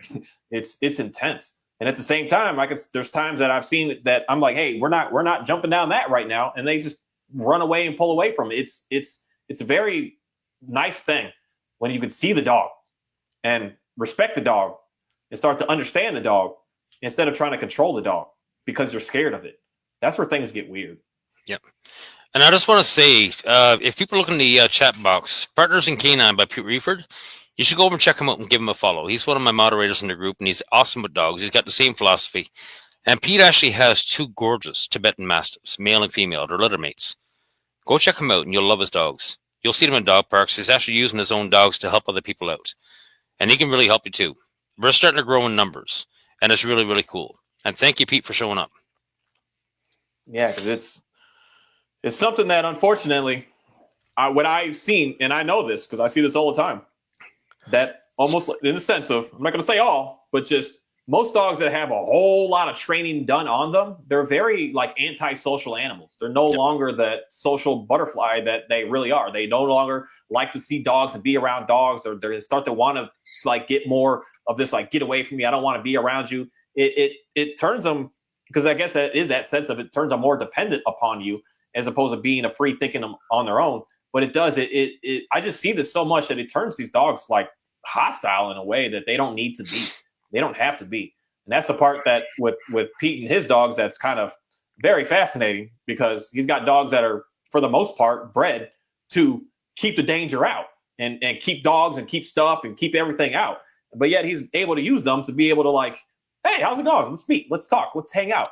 That to me is what I would say is the power of what it is that we're all talking about here. You're able to get a dog that is just is wanting to listen because you're listening to them, but also able to let its guard down because you're asking them to. He's got like some of the most powerful breed dogs on the planet that we've bred. Like some of the most power, like a Pyrenees is like they're there, but these things are much, sorry to say these things, but these dogs are much more powerful is all that I can say. And to be able to get them to just hang out, meet another dog, that's something that is just, it's pretty neat. It's pretty incredible for me to be able to just keep on watching and see. It's pretty cool. Yeah, and I would love to see you and Pete sit down and do a discussion because your perspectives are very similar but very different. And you're both very well spoken, and the way you explain things is incredible. And I think a lot of people will get a whole lot out of a conversation out of you and Pete. Yeah. Mm. Yeah, we got to do that one day. I just got to keep talking, keep getting out there, and for me personally, I'm just not gonna put myself and engage myself in this. I want to try to fight and battle with somebody, even if somebody wants to try to come at me that way. I'm not gonna try to stop them. Y'all do what y'all want to do, but pretty much every video that I'm gonna post may be in a sense of talking about this situation, but in the situation for us to be able to learn from, and not just this Jerry Springer show that we're just watching just for laughs and giggles and just to see how your life isn't as chaotic as what theirs is, to try to make you feel better. That's some real silly stuff. Me personally, I want to be able to help and educate in a way that people are actually able to want and desire that. Yep. And that's what Pete's saying. I mean, his dogs have seen roughly 6,000 dogs in his 4 years. I mean, I couldn't imagine how many dogs Monty's met in the last 8 years since I've had him, almost 9 years. Tens of thousands, maybe. I mean, we're always in different dog parks. We're always going to different places. We're always meeting new dogs, and it's always something new. And you always got to learn to trust your dog in new environments, because every new environment and every new dog is always a new environment that they got to shape their operating conditioning to. So it's always a game of learning to trust. What is the dog going to do? So you never 100% trust your dog, because you haven't experienced every environment out there. If all of a sudden I fly into China, everything's a brand new environment. What is Monty going to do in a brand new country? Probably not much. But it's everything new is a new environment, and they need to shape their operating conditioning. And if they go positive or negative, if they go negative, guess what? Then we got a problem. And the main key about positive reinforcement is turning negatives into positives. You want to turn negative reinforcements into positive reinforcements, or negative consequences into positive. Try to always end everything on a positive note. If you keep ending on a negative note, then everything becomes negative, and everything stays negative. That's the reality. I'll be right back. I'm really dehydrated. I need some more fluid. No. Keep him busy. I'll be back. Water as well. All righty. Travis, what you calling bull on? What is what is a red flag for? While we waving red flags around right now. But it's something that I just have seen with these dogs that I'm telling you, the more I don't know what it is, the more that I see that they're like advanced in obedience work, the more that they're not a playful being. They may be playful with the owner in a sense, but as far as being able to be comfortable and confident everywhere, it seems like it's a challenge for them to just be able to like get out of a vehicle and just let's get going. It's like we gotta like set the stage. How would it be impossible for a dog to meet 6,000 dogs in 4 years? How would that be an impossible figure? Let me even just simply run some math with that and just understand that we all. So you live in the Houston area, and I live in this area that I can go to a dog park at any moment, and there can be several hundred people and dogs out there, and those several hundred dogs out there is. Hold on, my math is messed up right now.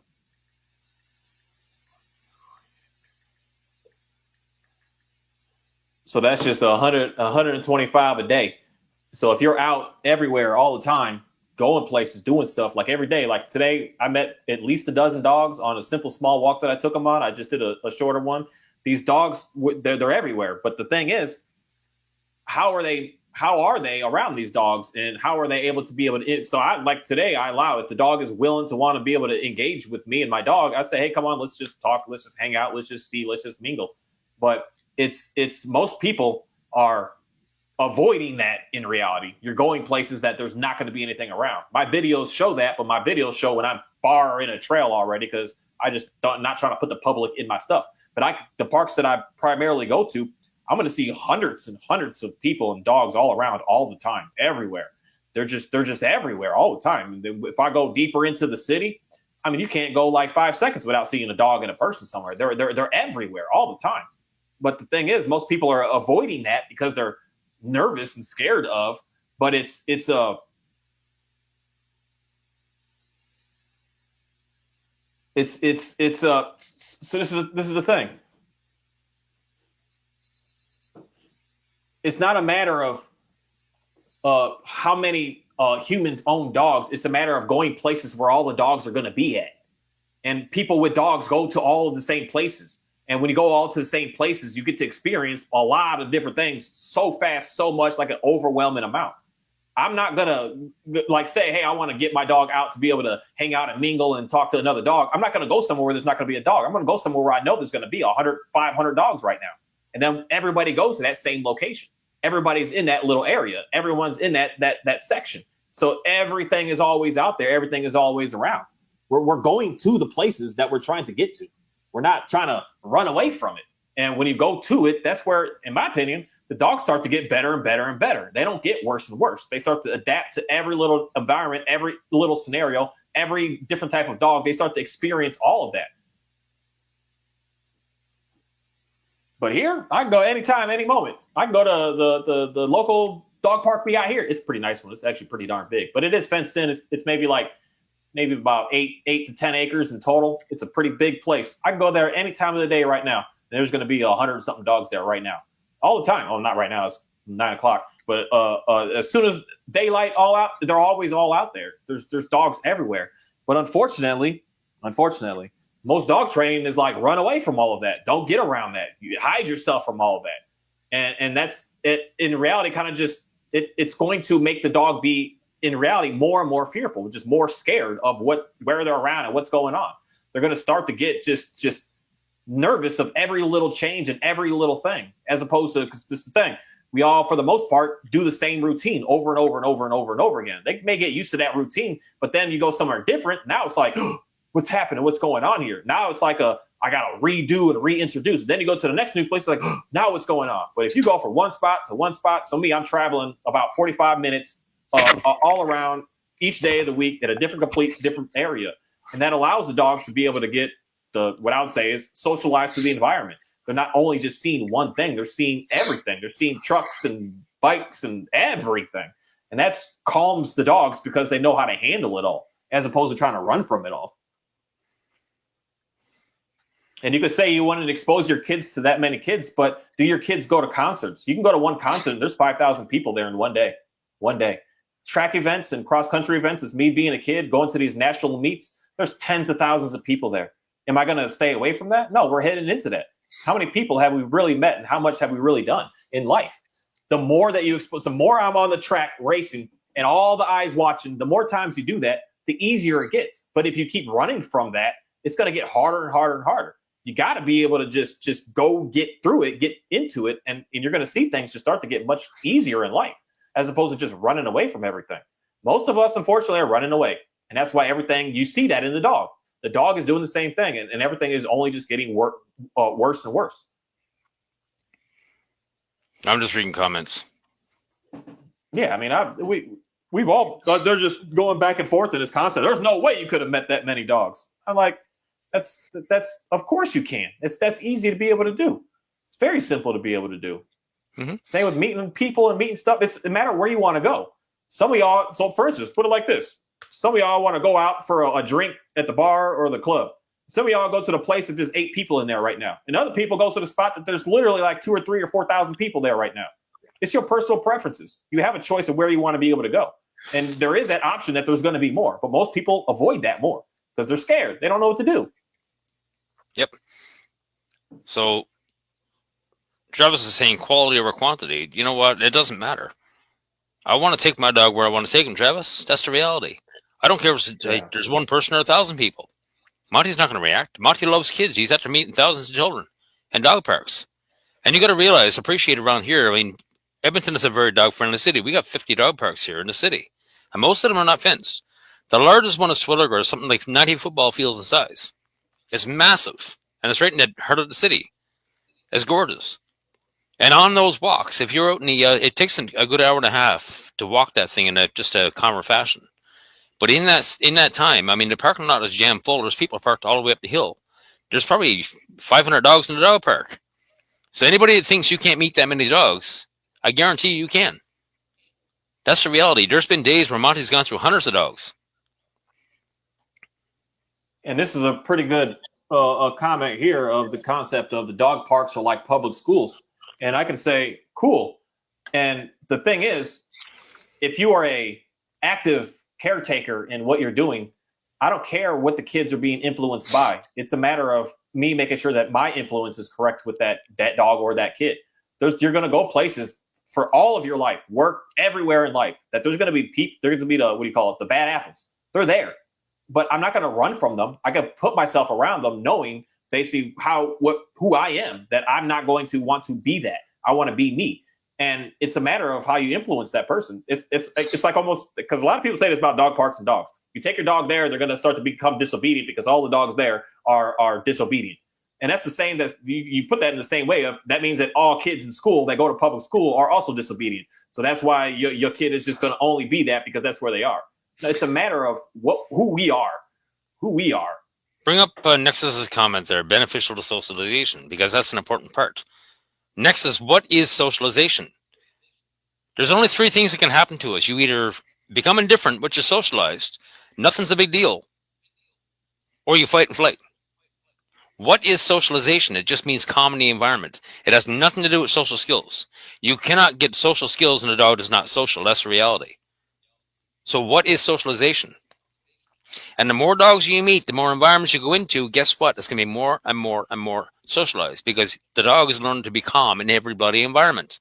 That's the reality. The more environments they go into, and everything we meet, every dog he meets, every person he meets, every dog park he meets, every time you go into a new space, it's all new environments, and it's all beneficial to socialization. That's the reality. Yeah, that's the concept of why most service dogs, or they should be this, but they should all be, but they're not, unfortunately. But most are pretty just calm everywhere, because day one, they're taking these dogs everywhere. They're letting them experience everything. They're on the train, they're on the bus, they're on the walks, they're on the parks, they're everywhere in every single situation. That's what ends up getting, at the end of the day, the really nice dog that people are looking for. But if you're a person that's like, I want my dog to be nice, but I don't, this is the thing. Everything that I'm ever going to talk about, and I know what Robert talks about, you got to do stuff. You can't just sit in your apartment and think that everything is going to get fine. You got to get up. You got to make something happen. And when you get up and make something happen, you're going to see things get better. It's that simple. It really is.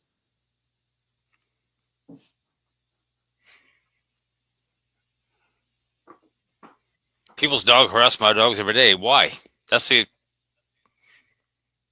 Travis's comment. Bring that up for a minute, because I want to address that.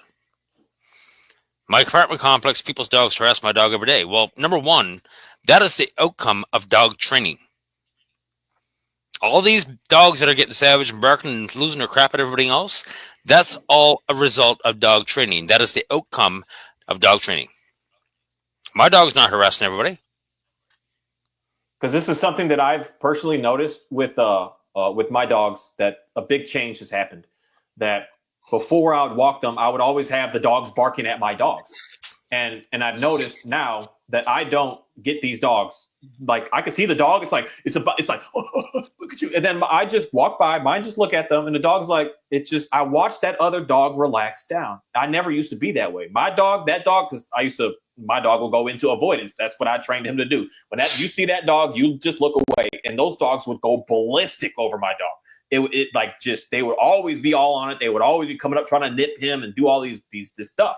But today, I walk and the dogs, I see them, because this is the thing. I always watch the owners. They're always like trying to run into the trees or run away real fast. And they're like, oh my goodness, oh my goodness, oh my goodness. But then I get there and I was like, hey, and I slow down and all. I slow down because I could see like the tension is gone. And for most people, they've never even seen their dog like that, walk next to another dog. Most people, every dog that their dog sees, it freaks out.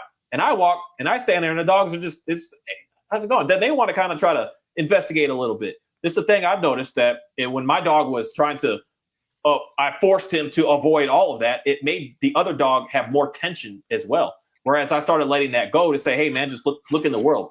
Now he's able to say to him. So it's like, if I got someone, there's never 100% here, but most cases, if I got someone in because the bar sense messes it up, because if you're drunk, it changes things. But in a non-drinking, non-party, non-anything situation, if I'm looking at somebody, so let's go on a road rage situation, that I can see that person raging, and I can sit there and look at them like, buddy, we're good. It's okay. Most cases, not all. There's still those weird things out there. Most cases, that person's just going to look and just walk away. They're not going to keep barking and barking and barking. They're just going to leave. But if I'm sitting here barking at him, he's going to want to start to bark at me. And now we're just going back and forth and back and forth and back and forth. And or if I'm just looking away in the sense of like giving him the finger, just giving him the finger like, look at you, look at you, look at you. He's going to keep barking. So that's what my dog was doing, giving him the finger, looking away. Like, look at you, you stupid little dog. And now I stopped that. I said, buddy, just tell him it's okay. There's no reason to fight. I know you're mad. I know I cut you off. I know this happened. It's okay. Let's move on. That's what happens to the dogs in that same sense, I've noticed. Mm-hmm. And they don't want to harass me is what I guess I can say. Yep. That's exactly it. Where is my mouse? Okay.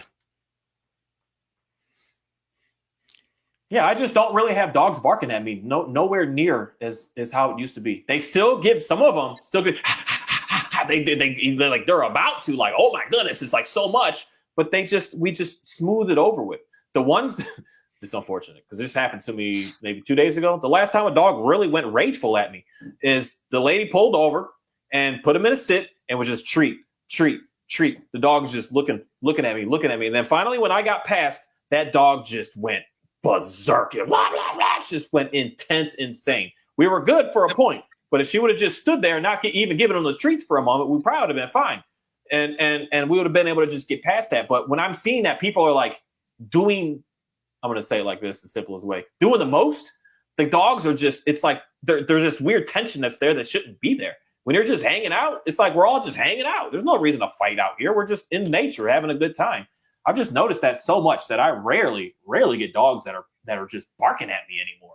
They just stop and stare, especially the Dalmatian. She just has this like look to her. She's just like, buddy, we good. Like, calm down. It's all right. Just hang out. And it just I don't know. It's a very cool experience to be able to be around. Yep. That's the part of you being able to get your stuff to the point to be able to help people that are struggling. And they see that for the first time. That gives them that spark of like, we could get somewhere with this. And that's when the things start to get better in reality. Yep. And I mean, I go to dog parks all the time, and Monty's been run upon. You know, dogs run up on him, and they're all intense and whatever have you. And Monty's like, "Whoa, just chill out, relax. You know what? I'm not a threat." Yeah.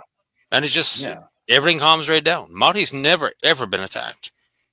He's never ever had an issue because dogs will not attack calm and confident. They attack fear. The only times I've ever got bitten is when I showed fear or I did something stupid and I disrespected the dog.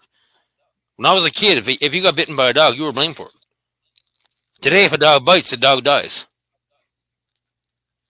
You know, and that's only in 40 years. It's only took him 40 years to get here. But again, it's all a result of this methodological behaviorism.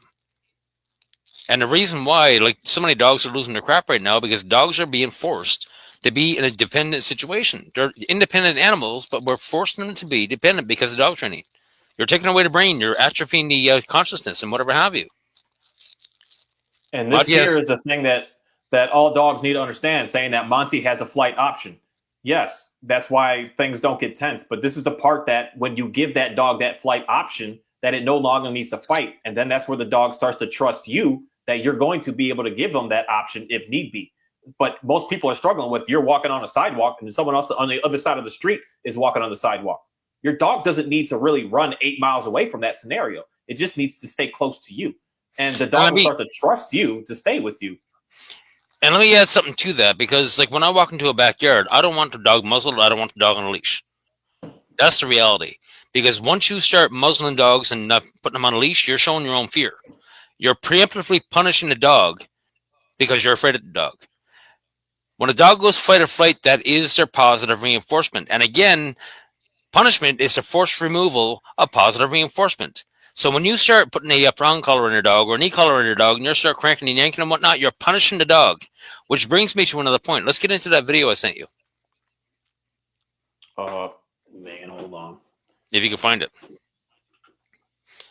Every animal has a flight option, yes, but if you're taking that away, so I mean, when I did a reaction video to Zach George when he was working this so-called aggressive German Shepherd. He had that dog on a leash and he had the dog on a muzzle. He was preemptively punishing the dog. He took away the fight or flight response, but yet it's all positive. That's the worst kind of punishment you can do. It's taking away a dog's positive reinforcement like that, the very base operant conditioning to want to survive. And then he's petting the dog on the head going, oh yeah, the dog's aggressive.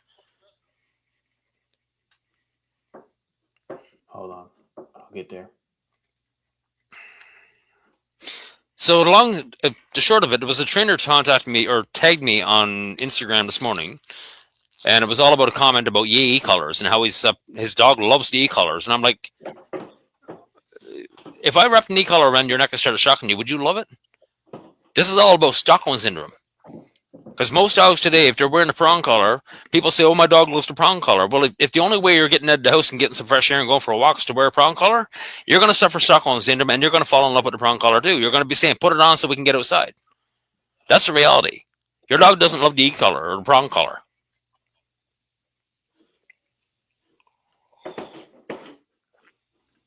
Sorry, I'm trying to get all quickie here. Trying to figure this mess out.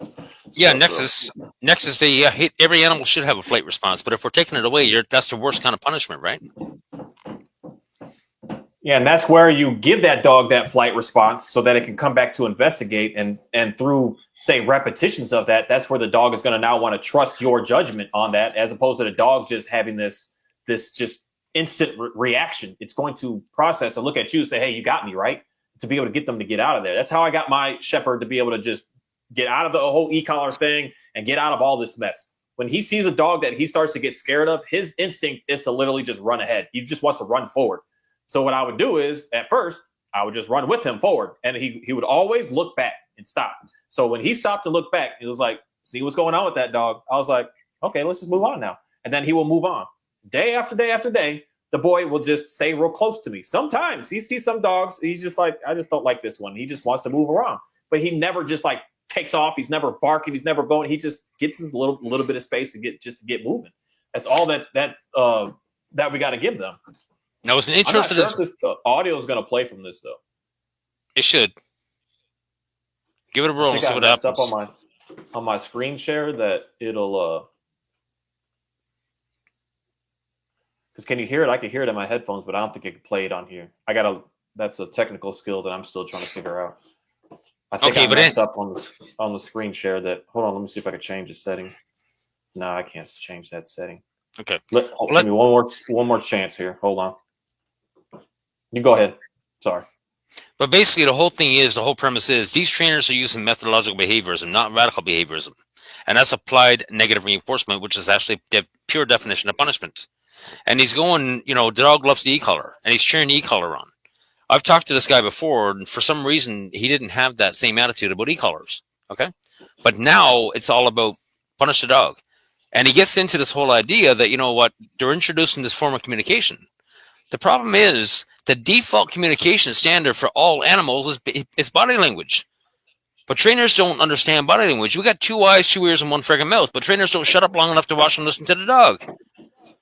They don't understand the animal communication. They don't understand the body language. So they're now trying to they don't understand the body language of dog and human.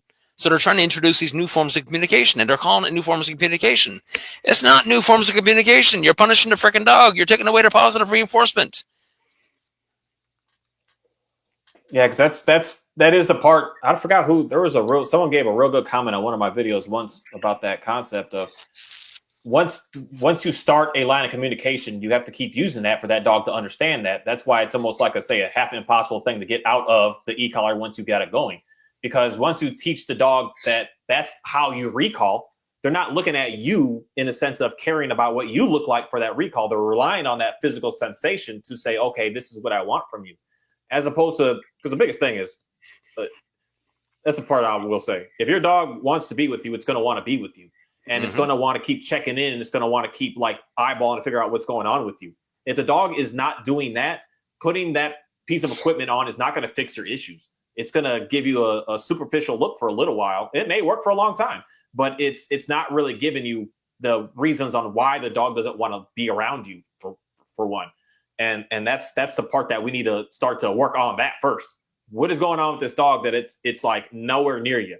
That it sees something and it's just going. So like how my German Shepherd was at first, Mr. Kahi, when I took him out, he wanted to sniff, sniff, sniff, sniff, sniff. So at first this dude would just sniff. And if I let him just go, I mean, he'd be 8 miles out. He's not caring at all to check back to see what's going on with me. He's on his own little mission. So what I was doing was just sniffing too far. You tap that collar, come back. But he never learned to like sniff, stop. Hey, where's my guy at? And then, okay, sniff and go.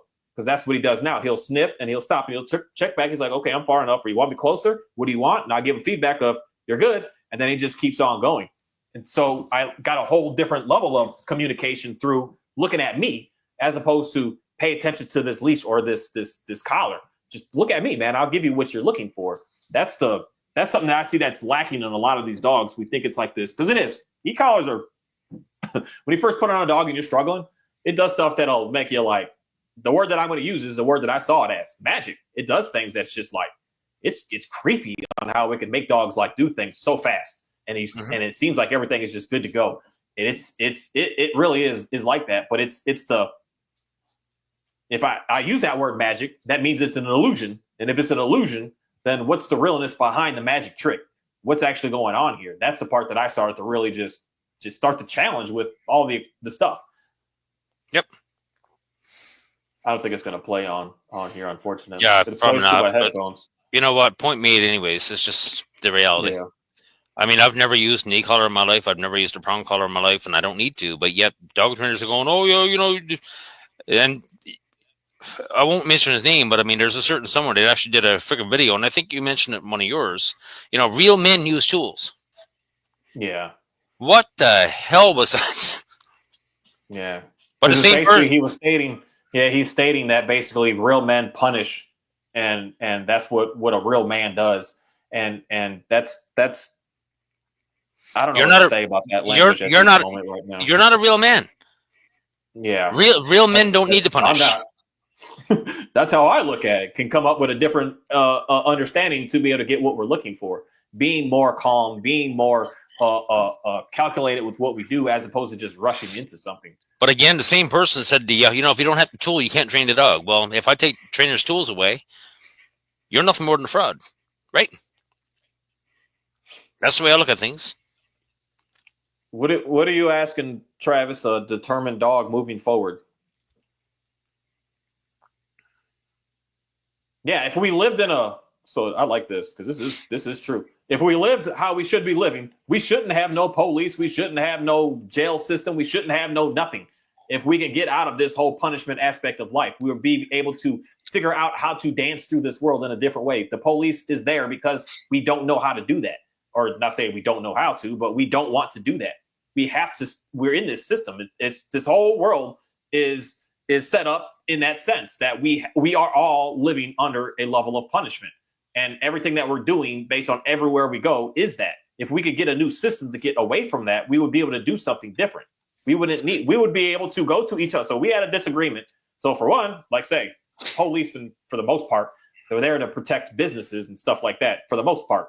But if I had no desire to have to steal from you, they don't need to be there. If me and you can figure out how to be able to communicate with each other and come up with an agreement instead of just going into the fight, or best case to flee, but going into fight mode, we wouldn't need that. We would just walk away. We just say, oh, we had a disagreement. Okay, let's talk it through. Okay, we came up with an agreement. Okay, now let's go on our separate ways. We're done. We're finished. Bring up Dog Walk's last comment. You see, this is where you're wrong, Dog Walk. B.F. Skinner won a society based on positive reinforcement only, but all people know of positive reinforcement is have a treat. That's the reality. Positive reinforcement is all about your desires, and I firmly believe, I love watching people's behaviors. I love watching how people's brains work. It fascinates me. The thing of it is, I believe that every brain is geared to be good at something, but not every brain finds that something. And that's one of the big problems with positive reinforcement.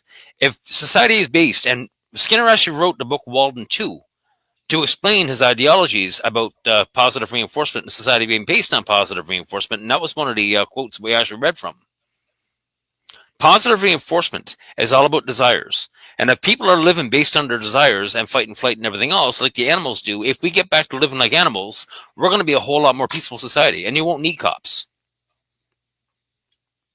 Yeah, because that's like that'd be an interesting thing. I have to do a little more research on before I say this, but I'm going to say it anyways. In the concept of the animals policing themselves when they're in big herds, such as some certain ones that live like us are like the turkey vultures we have here, the buzzards, those vulture things. They live like family units like we do. Do they have a police system, or are they all just working together as a group? Dog walk ants. Like ants, do they have a policing system, or do they just work together? if we were working more together and not trying to work against each other in a sense of competition, we'd be doing things much differently. Bring up his last comment. Agreed, but we're here. Yep. Because we're not going to be here much longer. Where we are right now is going to change, and Skinner's going to get his wish. We've got some rough times coming, and I guarantee you one thing. When people finally open up and stand up, and their positive reinforcement shows, let me tell you something. You're going to see positive reinforcement. You're going to see full fight and flight. And after the fact, when people finally start to wake up and realize that they're living in a Skinner box, they're living in a matrix, that's when things are going to change. And that's when society's going to change. And I wish B.F. Skinner could have been here to see it. And I hope I live long enough to see it, because it won't take long. Yeah, because it's here. Hierarchy. A hierarchy is made based on people's strengths and weaknesses. And unfortunately, with us as humans, we create our hierarchies based on control because we want to be what we're not.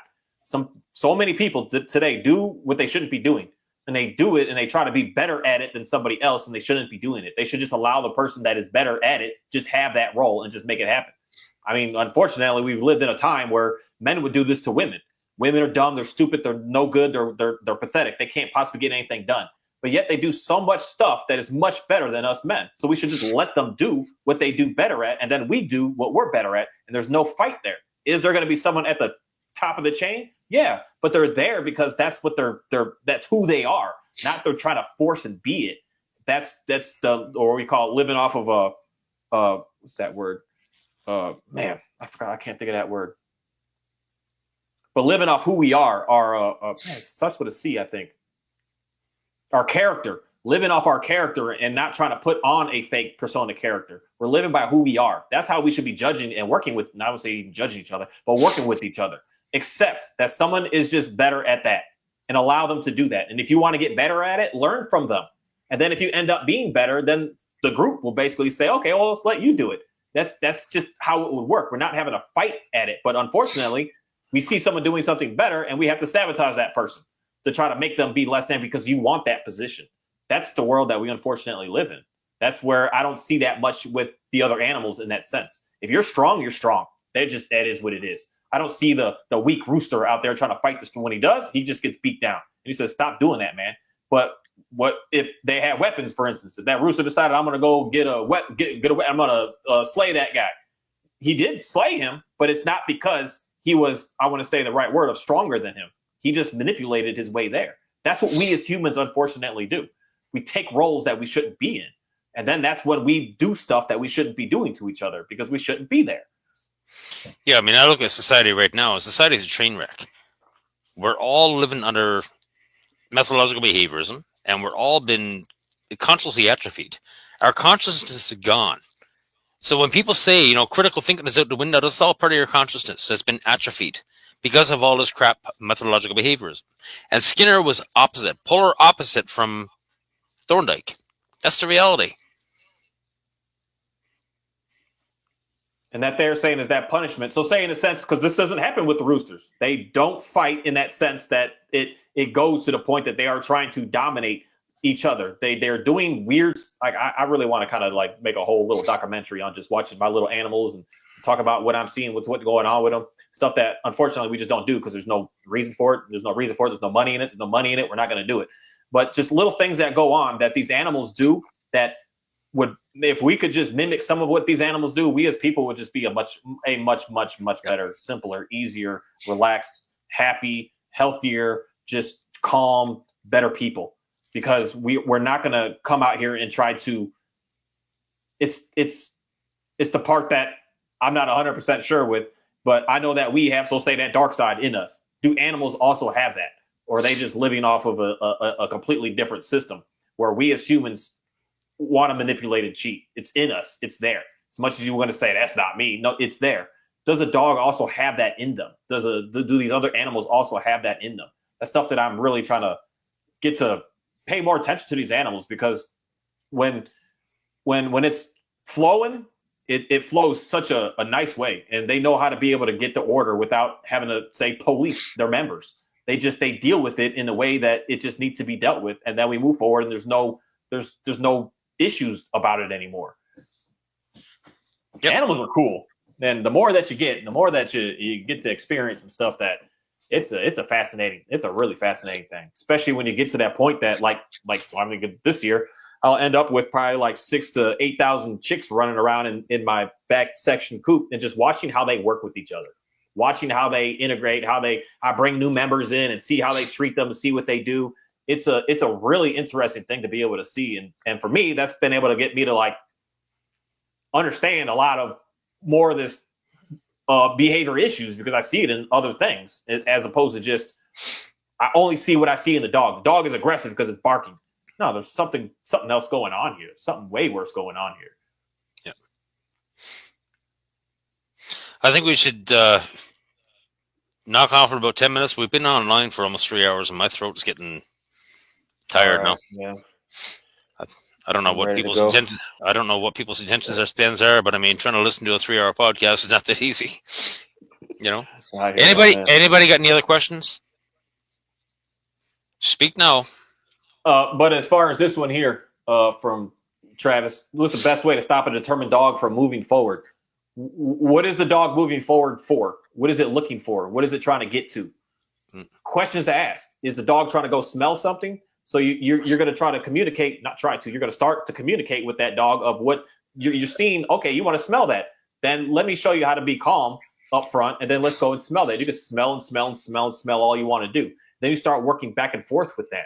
You don't just say, no, you can't. No, you can't. No, you can't. Okay, now you can. No, you can't. Okay, you can. And you say, no, we can when we're calm, when we're just hanging out. Okay, now let's go check it. Ooh. Bring up that last one, prey drive. Oh, I want to talk about that one. Prey drive is out of frustration, my friend, because you're taking away your dog's genetics. If you keep suppressing your dog's genetics, all I keep hearing from trainers, aggression is genetic. Aggression is genetic. No. If you got a German Shepherd, if you got a freaking Kelpie, if you got an Aussie Shepherd and you're keeping them on a leash and you're walking them two times a day with a toy and a crate, you're suppressing the dog's genetics. And it's the suppression of the dog's genetics that's creating the behavioral issues in the first place. And what is prey drive? A dog that wants to chase and they're getting frustrated. And if everything that moves at some point becomes something to chase. And this is what they're calling prey drive. Is that a frustration? Get your dog out chasing something. Let them get it out of their system. And get an RC car. And let them chase it until there's nothing left, until they give up, and then take them for a walk and see what happens. See how much prey drive is there. Yeah, because that's how we work that in the sports and all that stuff. Is we are teasing the dogs to get them to get like, I want it, and then you finally, go get it. We're taunting them to do that, and that's literally, unfortunately, a lot of the same concepts that you're doing with your said pet dog to try to get it to just walk politely on leash with you. Like, you want it, and then they go, and it's just like these games that we should just get out of. Let the game stay where the game should be, and let's just like have this calmness with where we want the calmness to be. Stop trying to put games into something that you just want to be able to relax and hang out with. Because that drive it gets intense when we're not allowing the dog to be able to express what it needs. And I've seen that with this dog sitting right here next to me, this Dalmatian. Her said drive when I got her was intense, wanting to go and just get, and I mean, she's just wanting to kill whatever that she could possibly get, because she's never been able to chance to express that in a way that is, I want to say, is a healthy way. She's been doing it in a negative way, and it turned her into an addict. And that addict is not a good addict. It's a disastrous thing. When I gave her, hey, let's run, get it out, go on that course. It's a lure course. That's the video I'll put up tomorrow. This girl running after that course. But I let her get that out, and that frustration is gone. It's not there anymore. So that's why she has no desire to have to go and chase and go after anything outside of when I say, okay, let's just do this here now. Dogs are smart.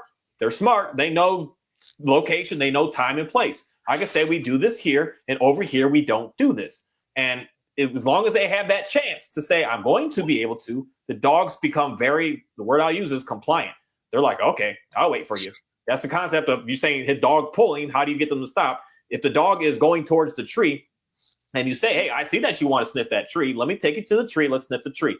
You're going to get a more compliant dog because you gave that dog that, I don't know if there's a thing called like nose drive, but some of these dogs are obsessed over smelling. I don't know what the concept of that would be, but they're obsessed over that. And that obsession, it builds more because you're never allowing the dog to be able to just get it out. Sometimes a walk can literally be you walk two little squares down your driveway and you just stand there for 30 minutes and let that dog just smell all that out until he's done. smell it all out. Bring up Nal's comment. Okay, let's get into Pete Reiford. Okay, and again, Pete Reiford has two Tibetan Mastiffs. Understand something. Pete Reiford broke all the rules that dog trainers will lay out. He's a first-time dog owner, but he had a certain list of things that he was looking for in his dog, and he settled on Tibetan Mastiffs.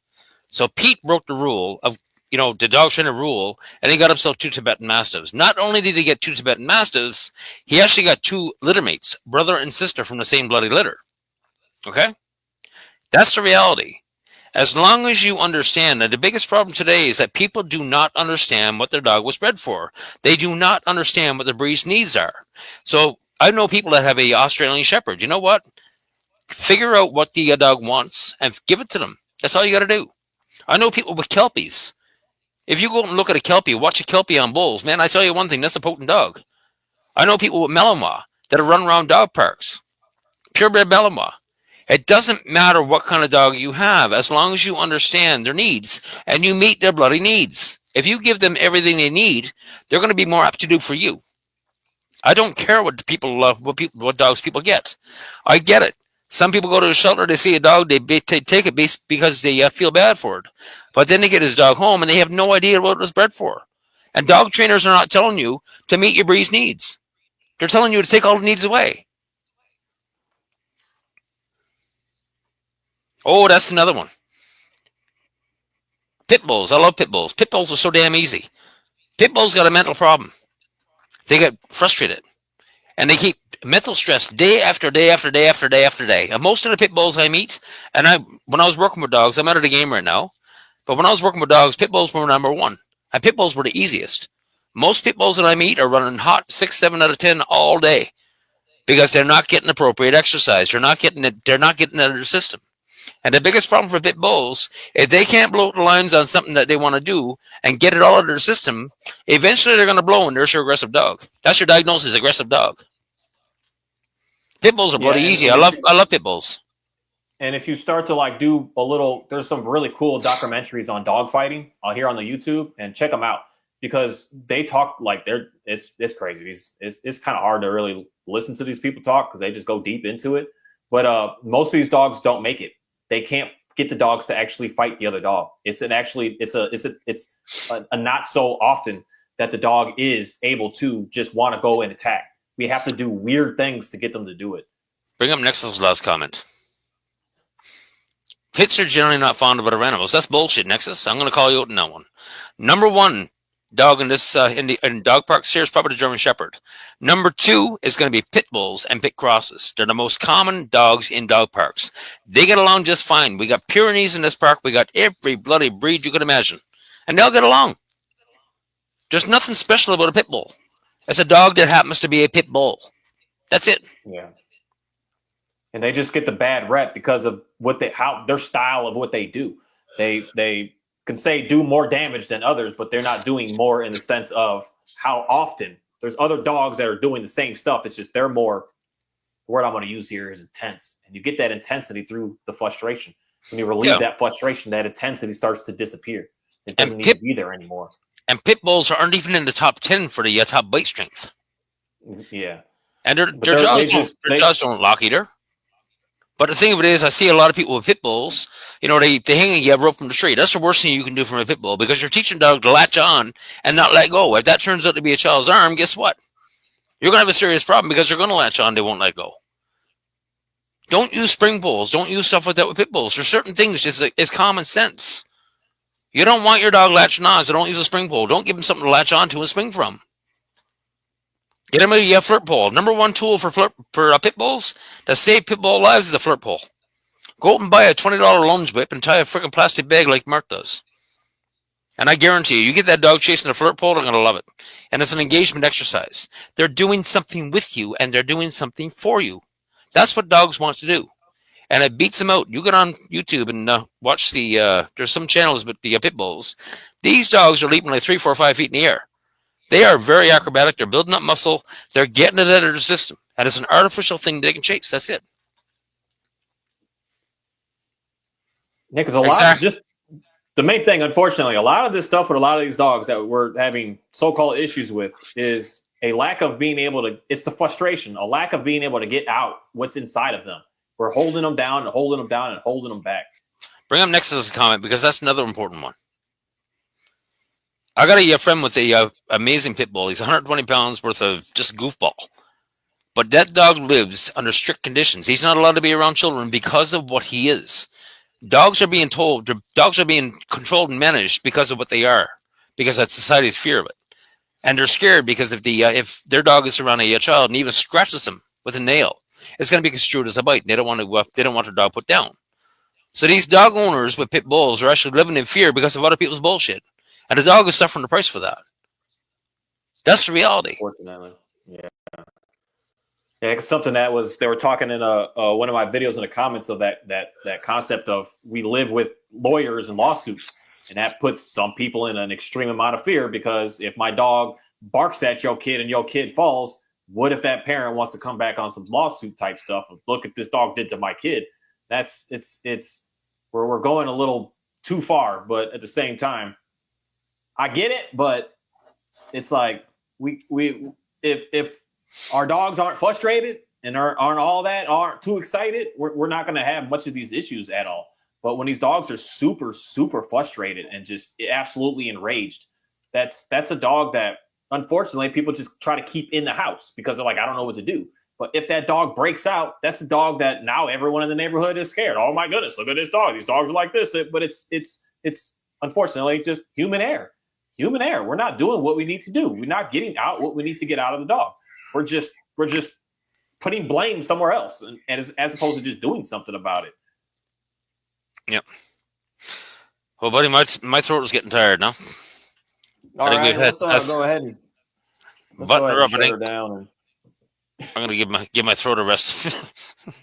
You need some what do you call that? Some salt water. That's what it is. Warm salt water. I'm soon gonna have a good shot of whiskey. or a few. It's a good. Numb it. Yeah, make it go away. It's iced tea, not beer. It's iced tea, not beer, by the way. I wish it was beer. I can't even do beer. It's nasty. It smells nasty to make me want to gag. I don't know what it is. It's weird. It's weird. I'm watching the live on our stream here, but it doesn't match up with the live stream on YouTube. But yet it all comes together. Schedule. Yep. Yeah. Yep. And that's something that like I'm trying to figure out how to be able to do different stuff because there is a delay, and sometimes you can actually purposely add an extra delay. So that's how you can get it to like censor certain things before you say it, and then you can get it all out of there. But it's behind, but it's still something that it's incredible that we can go live in my little house in the middle of the farm. I just got internet this year.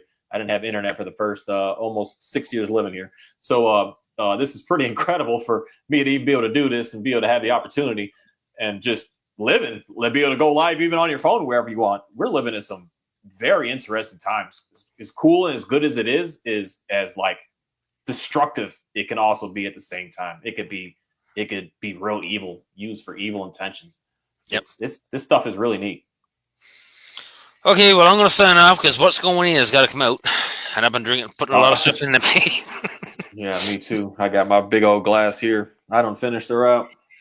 I like my cups. So I don't know what it is. But I appreciate everybody for stopping in and leaving a comment, ask some questions, and just getting in the middle of what we're trying to do here and get a more understanding of me as well of what it is that I'm trying to do here and more understanding of what Robert is trying to do here and just stay safe out there is all I can say. There's a lot of chaos that's always going around and we can't run it from it. We can't avoid it. It's there. You got to learn how to be indifferent to it.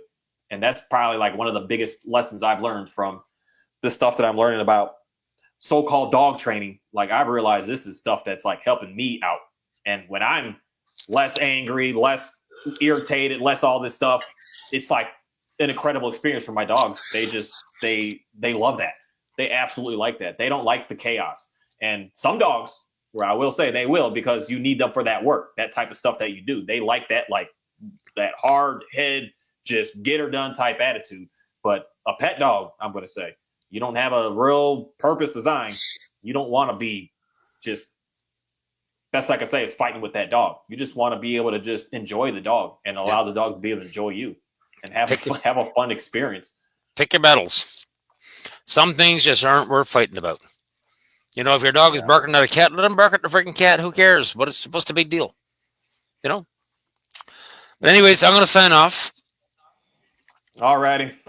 And if anybody got questions or comments, throw them in the comments section. Yeah, it'll be there, and this one it'll all be there. So if you got anything, just add in or add to say or want more information on, put it there, and we could just keep on building and building.